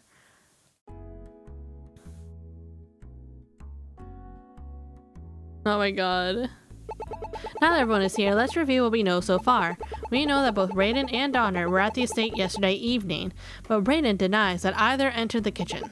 However, we did find something interesting in the kitchen at the estate. Specifically, this bread box. Do you recognize this, Amber? Oh, she does. Raiden, what's going on? Do they think I... Don't worry, Amber. This is all misunderstanding. These worthless detectives seem intent on hounding all of us with their pointless little theories. You have nothing to worry about. Mr. Wolfhard put an end to this. What I'm curious about is, what's a box from a bakery that's not even open yet doing in the kitchen? That bread could have simply been bought by the victim. See that logo? That's your logo, isn't it, Amber? You don't have to answer, Amber. Remember, you have rights here. This includes the right to remain silent. Well, Stop evading the questions, Amber. Explain for us how this bread box got there. Or do you want us to explain it for you? Because we have a theory. You delivered that bread yourself, meaning you were also at the Watson estate yesterday. No, that's not true. I never delivered any bread. I don't know how that box got there. I was at my apartment yesterday, I swear it. My client won't be intimidated by your tactics, young pup. Your theory is baseless as your reason for questioning her in the first place. Well, if Amber didn't deliver it, who did? There's gotta be some sort of explanation for this box. I believe that's tied to the culprit. Amber, please, we just want to know how a box belonging to you ended up in a location you claim not to have visited. If you cooperate with us, we'll let you go home immediately. There's no hiding it. The box belongs to my bakery, Miss Bond. But I swear, I don't know how it got there. I haven't even used those boxes for anything. Why don't you tell us a little more about them? Is it possible someone could have taken one of them? No way, that's not possible. Let me explain. Alright. Amber Bond's statement, impossible situation. There's no way one of those boxes could have ended up in Jules' home. Question? But one of those boxes did end up there. How can you possibly explain that? I don't know, I swear, I really don't know. This is the first time I've even learning of this. What to do? You're lying, Amber. You do know how that box got there. You better spit it out now or we'll have you charged with obstruction of justice. Yeep. Back down, young pup. You will not threaten my client. Your client's a liar. She knows way more than she's letting on. Everyone in this case has been hiding things from us. I'm starting to think this is all one big conspiracy. Jesse, calm down. I'm sorry, we're not charging anyone with anything at this time. We really want to solve this lingering question. I only ordered them a few days ago to have in stock for the bakery's opening. Did you order those boxes yourself? Yes, I did. I sent them the design and the specifications. And were they delivered to you directly? The storefront isn't ready yet, so I have them delivered to my apartment. It's only a small batch. I plan to order more of the bakeries closer to opening. And maybe someone else ordered more in your name? Or they could have gotten some when they were delivered? That's a question for the supplier, not my client. If you don't have anything to ask my client, then move on. This line of question is a dead end. I'll have to move on. They've been in my apartment the whole time. No one but me had access. No one else had access? Couldn't someone take them from your apartment? That has been anyone in my apartment who could have done that. When was the last time you checked your supply? When they were delivered and they sent the correct amount. And unless you have a warrant for my client's apartment, that's all you'll get on the matter. Unless you want to check further, we'll need something more substantial. How many knows really one of her boxes? Maybe another bakery stole her logo. Don't you think that's a bit of a stretch? What kind of bakery would steal another bakery's logo? If it was so easy to steal, why would she share it online? Not to brag, but that logo design is one of my best works.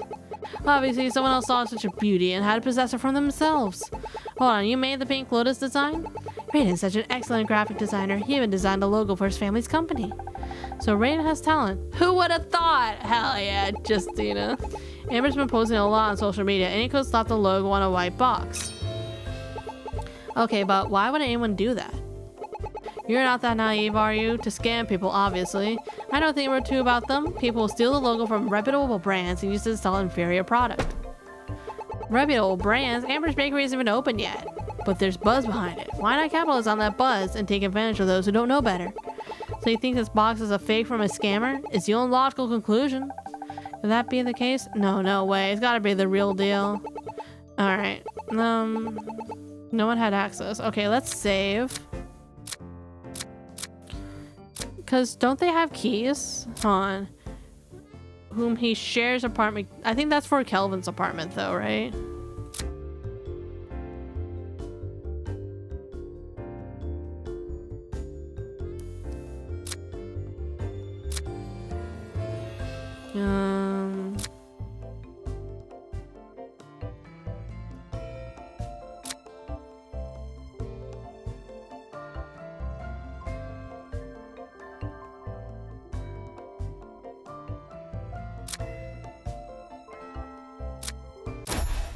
Oh, the apartment keys went both ways. Yeah, it would make more sense to have the apartment keys go both ways, right? Because she would have a key to Calvin's apartment. Calvin would have a key to her apartment. No, but you had access? I find that hard to believe. In fact, I can think of at least one other person who had ample access. Speak, young pup. Someone Amber trusted enough with a key to her apartment. Her partner, Kelvin Watson. You think Kelvin took it? Amber, you mentioned that the boxes were delivered a couple of days ago. Did you ever leave your apartment during that time period? Don't answer that. Amber, we'd like to go check your apartment one more time. If there's no missing box, then that will be that. My Glenn will not consent to any searches of her property without a warrant. Let her speak for herself. No way. Kelvin and I tell each other everything. If you took a box, you tell me. You wouldn't go behind my back? No way. There's your answer, young pup. That line of questioning led you nowhere. Oh. Kelvin's fucking screaming. Even Krampus agrees. I'm not letting this go that easily. Let's assume for the moment that my theory is right, and Kelvin took the box. Obviously, it was to put bread in, but whose? Amber's? How am I going to be sure? Amber? Oh, right. Wasn't Kelvin trying to learn to bake? Oh, God. Did Kelvin do it? Maybe. Okay, here's my current theory. I think Kelvin baked the bread, right? Because didn't Donner say that he was trying to learn to bake bread, but no one knew? So I think he baked the bread to drug his mom, but I think maybe he didn't intend for her to die. Maybe the fire part was an accident and he just needed her like out cold for a bit to do something. But I don't think he intended to kill her. I think he just intended to drug her and knock her out for a bit. That's my current theory. I'm gonna be sure that Amber didn't make that bread. Even if we don't have proof, you have to admit it's quite the coincidence. Do you expect a forensic analysis of the breadcrumbs now? That bread could have come from anywhere. Need I explain to you? Wolfheart's rebuttal, not a crumb to follow. Oh, maybe he needed money for Amber's bakery. So he wanted to knock out his mom to steal stuff from the safe. But then as he was ransacking the safe, he knocked over some papers near the heater, and that started the fire after he left. And he's been really fucking guilty about it. And everyone's covering for it because they realized it was an accident. That's my theory. Guys, I think I've cracked the case. Not a crumb to follow. The only trace of bread you can find in that whole house is a couple moldy crumbs. Hey, we didn't check the entire house. There could be more upstairs. You never know. Even Krampus can see the futility of the display. You two decided to bring my clients in before doing proper investigation, and now you suffer the consequence. Every action you took today is sloppy, and what do you have to show for it? Crumbs. Let me tell you this, young pup. If you were in the courtroom, I'd have you torn down your bare core on cross. Who knew defense attorney could be so brutal? Ferris is a fluffy ball of cotton compared to this guy. Can we just move on? There are countless bakeries in Azure City that could have come from. That's wrong. We know how to come from a bakery with a pink Lotus logo. According to your own theory, I have seen no evidence for this correlation, only conjecture. Thus far, your arguments have been nothing but vague gestures at things. You can only offer, what if this is true? Such arguments don't hold up in a court, y'all, lol, young pup. And though you may not be bound by those rules here, so as long as you interrogate my clients, I will not allow you to get away with these tricks. These guys won't let up. If I prod him even a little, he attacks with even more ferocity. We'll get bakeries. It could come from any old supermarket. Bread's as generic as it gets. I know what's trying to get at here, but I'm still questioning every statement just in case. Generically say, but what this bread isn't generic. Huh, what does he intend to propose now? There's nothing unique about those crumbs. I grow tired of these pitiful grasp of straws. I wonder, can that really be true? I could be wrong, but something tells me I should be thinking outside the box for this one. Outside the bread box, you could say. Maybe I've been thinking about this crumbs wrong the whole time. Mr. Huntsman, can you repeat what you just said? There's nothing distinctive about those crumbs. Okay, let's just dispute this. Distinctive green interior has sweet note for Kelvin attached. Fucking yeah. Actually, there is an aspect of this bread that's unique. The green hue. Where are you getting at, young pup? I think we've been thinking the crumbs wrong all along. They're not moldy at all. They're just green breadcrumbs. Huh, what kind of bread's green? I've never heard of such a thing. I only eat American bread. Actually, Mr. Huntsman, your client just so happens to specialize in green bread. Bonbon noir cake, which turns distinctly green from the pandan leaves inside, the same color as the breadcrumbs. Oh god, he got knocked back. Gotcha. All we need to do is test this bread for pandan leaves to confirm that's true. Not only that, if it's bonbon noir cake, it would only have come from Amber. There's no other bakery in the city that makes it. I'll get the bread tested right away. God, bloodhounds like these fuckers. I got the results of the test back. As we suspected, there were pandan leaves inside the crumbs. But that wasn't all we found. Huh? There's something else? They found something else in the bread. Something more important. The bread. It has the same medicine that Jules overdosed on. So we've also proved that she was drugged from the bread. What? Huh? Impossible. There you have it, Wolfheart. All this time you want a link between the bread and Jules' death. And here it is. The victim didn't overdose accidentally. She was intentionally overdosed by someone else. That doesn't make any sense. Baking bread requires a perfect balance of ingredients. Any medicine would ruin the flavor. Sorry, Amber, but our culprit wouldn't have to worry about that. Here's why the victim couldn't taste the medicine.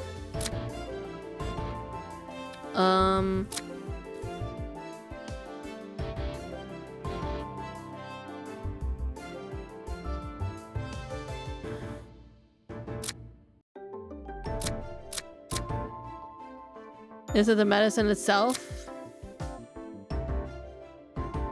Oh, tasteless. Okay. The medicine Jules took was a tasteless powder. In fact, she normally put it in her tea. And as Raiden told us earlier, the victim was very peculiar about her tea. She wouldn't drink it if it had an off taste. That means she could eat the bread without noticing the medicine. It looks like the bloodhound finally ran out of both bark and bite. Kevin and Amber were the only people who could have taken that pink lotus box from Amber's apartment. We know that the bread came from Amber, meaning that she must have delivered the bread to the victim in the box. Why would she overdose the victim? She must have played a role in her death. No, it was all Kelvin.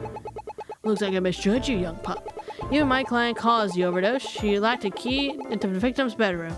She couldn't have caused a fire. My client will insist her innocence on all matters. What if Raiden and Amber were working together? After all, the two are fairly close.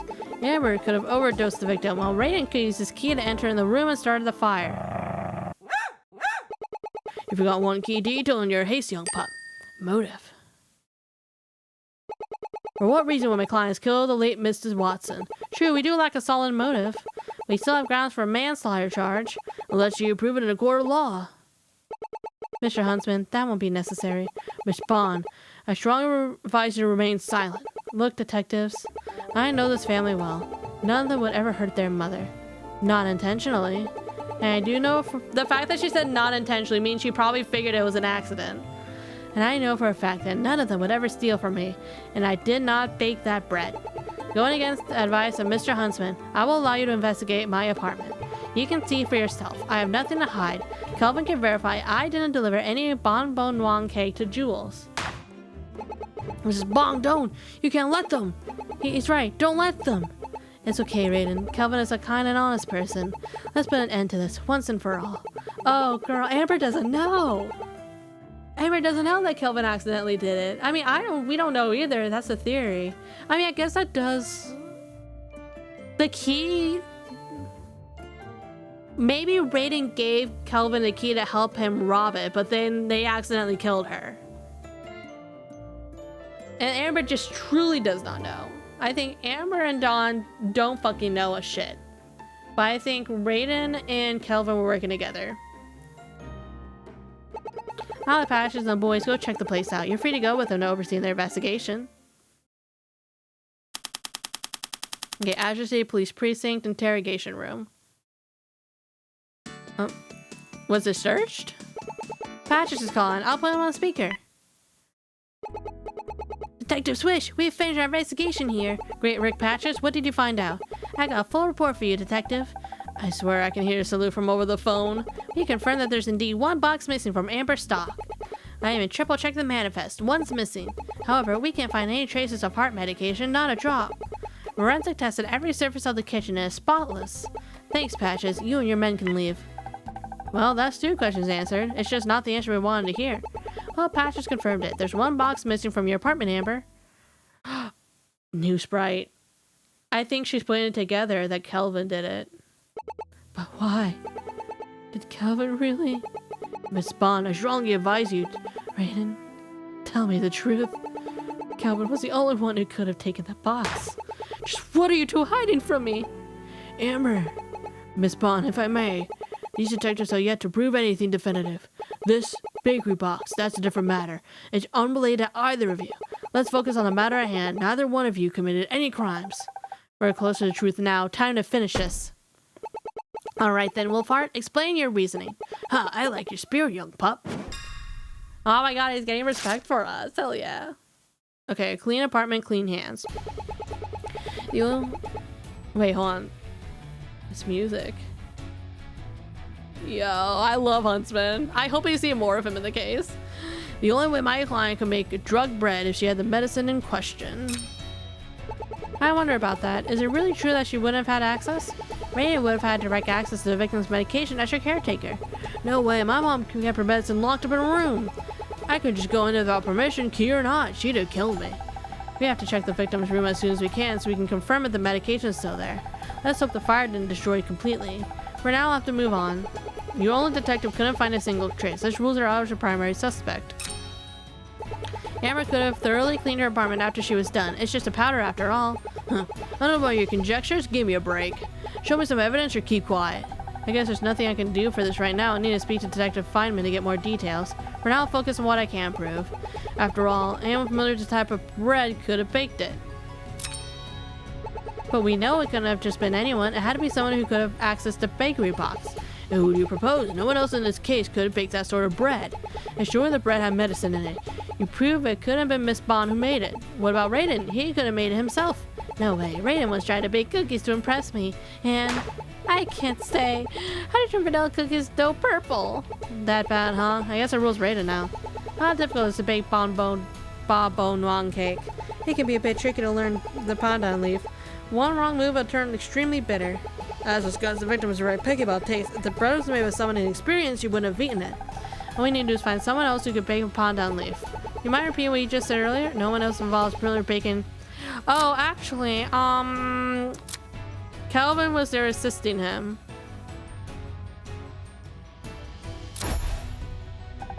Donna did mention helping Amber last night. That means he was involved somehow. As assisting, Donna was deeply involved. Oh. Are we gonna throw it on Donner now? Where was it?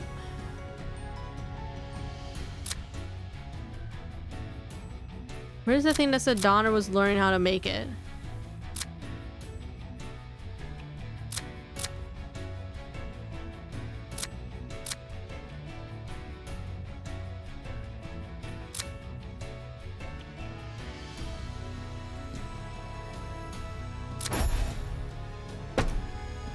Ha! I'm not gonna fall for your so-called rebuttal, Wolfheart. Take a good look at this. No, that's the wrong fucking thing.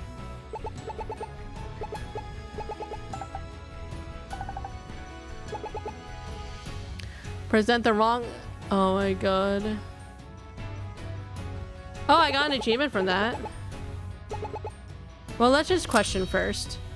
How would you know that? Have you ever asked them all yourself? Why would I need to? It's a food from a culture only Amber belongs to. You expect people to just know how to bake it? They could have learned. You can't just make sweeping assumptions like that. That's on you to prove, young pup. Prove that I'm racist. I wonder, do I have a way to prove this? Okay.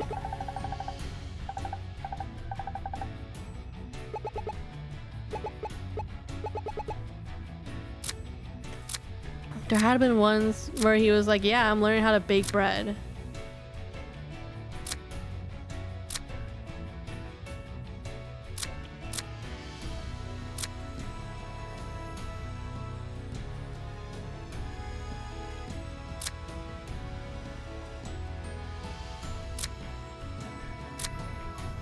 Donner was to help set up the new bakery and bake product. Oh, here we go. I was like, I knew there was something. Mr. Huntsman, I admit that Amber should be ruled out as a primary suspect, but there's one other person involved who could break what Pondon leaves. In fact, someone Amber taught herself. Donner Watson. Are you out your mind? You're gonna have to Don now? Not just Donner. When you put everything in this case together, it's gonna mean one thing. All three sons were working together. The zoom in! Okay, ready. We got the zoom in. Kelvin was the only one who could have taken Amber's bakery box. Donner was able to make the bread that Jules overdosed on. And Raiden had ample access to her room to start the fire. That's why we couldn't pin things on any single one of them. They were all part of a wider conspiracy to kill their mother. That doesn't make any sense. Why would you ever want to do that? Actually, I have the perfect motive. This was the brothers' motive for killing their mother. The will.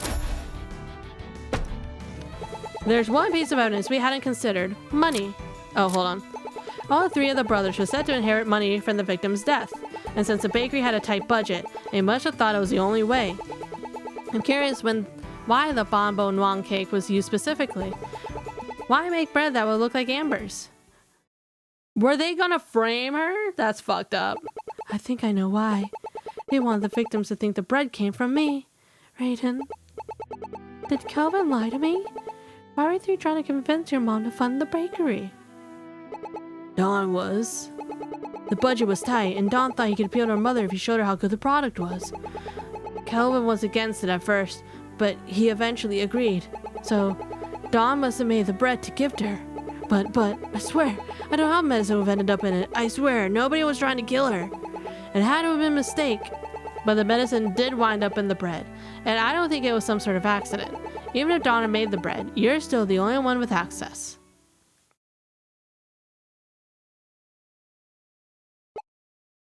Wolfheart looks unfazed. Surely he knows his client's in a bad spot.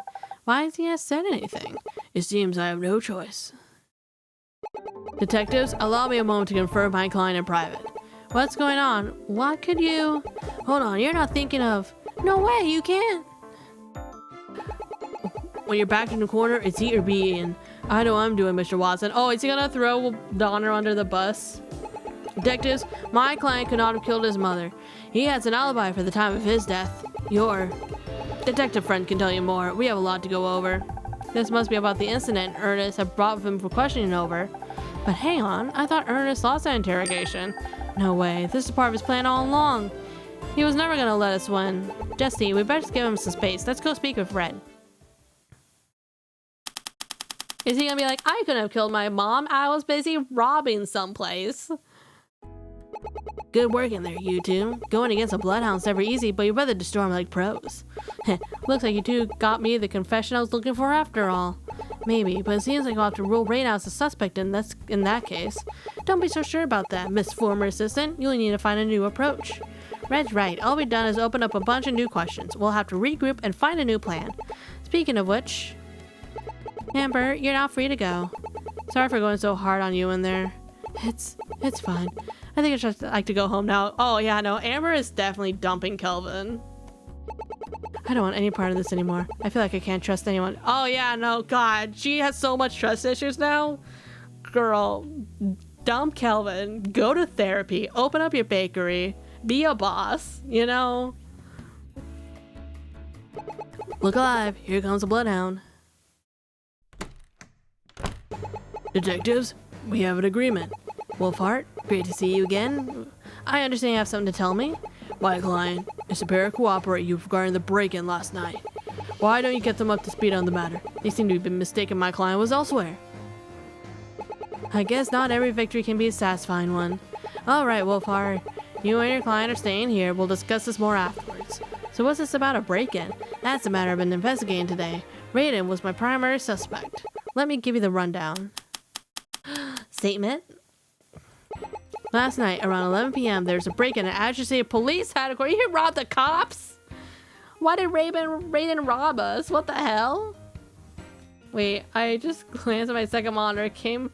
Kid named Hunt and kid named Huntsman. Oh my god. Yeah, so this is Detective Hunt. So, this guy is Detective Ernest Hunt. And this guy is Wolfhard Huntsman. They go by last names, in case you can't tell.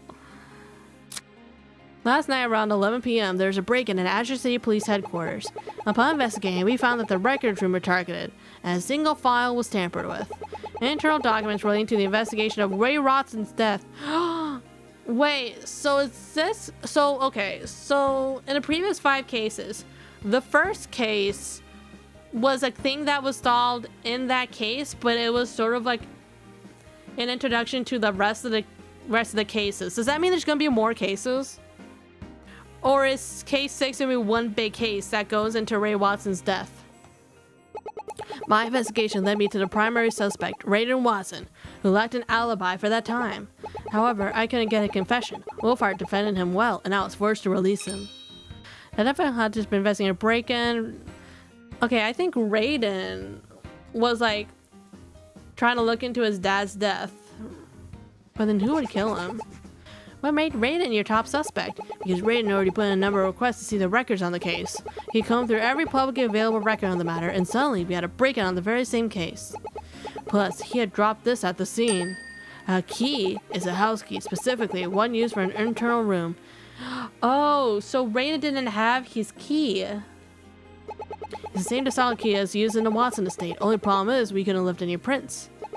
Without those prints, I can only guess it belonged to Raiden. I had nothing definitive. So, Wolfie, does this key belong to your client? My client admits that the key was his. In fact, he told me it's the key to Jules' bedroom. Wait a minute, if that's true, then that means nobody could have. I was right, this was his plan. Confess to the break-in and saves his client from a murder charge. No way. Now we don't have any suspects left. Unfortunately, we know the break-in occurred at midnight. Whoever was involved couldn't have been at the Watson's estate. If you'd like to talk to your client one last time, Wolfie, I have a single question to ask him. A single question only, nothing more. Raiden, we have one final question we would like to ask you.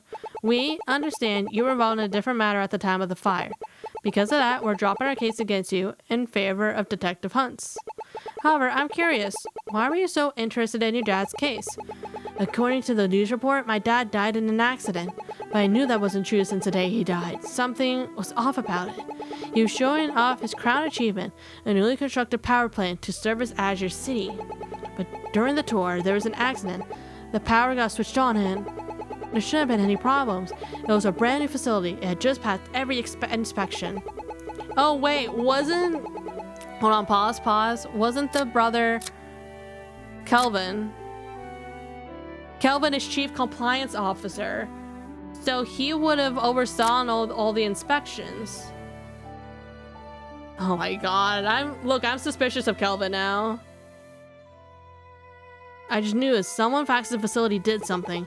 Last month, I was given some information about who it might have been, so I decided to look at the report myself. But all the public reports said the same thing. I knew there was more to it, so I decided to look into the internal ones. But even then, nothing. There wasn't a single thing to go off of. Every last detail added up to an accident. So who did you think it was? It doesn't matter. I wonder, maybe we should look into that case file ourselves. Thank you, Raiden. I think you three have a lot to discuss now. Let's go, Jesty.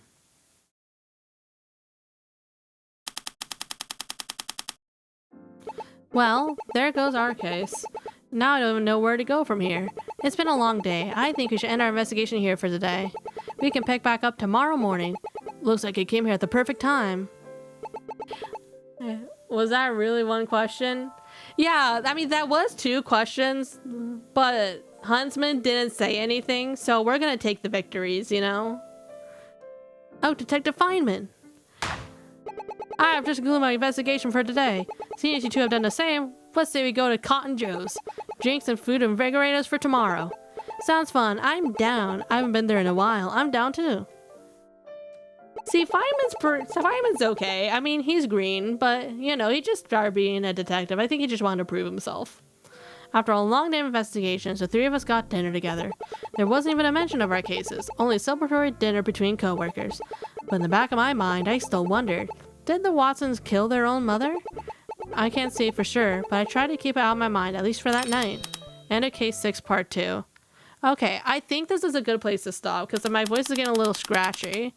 So I will put a save point here, and I will end the stream. But thank you guys for joining me. I'm definitely want to continue this either this week or next week. I still need to get back into Mouse PI, but I'm not sure if I'm just gonna bang this out and then go to Mouse PI or what.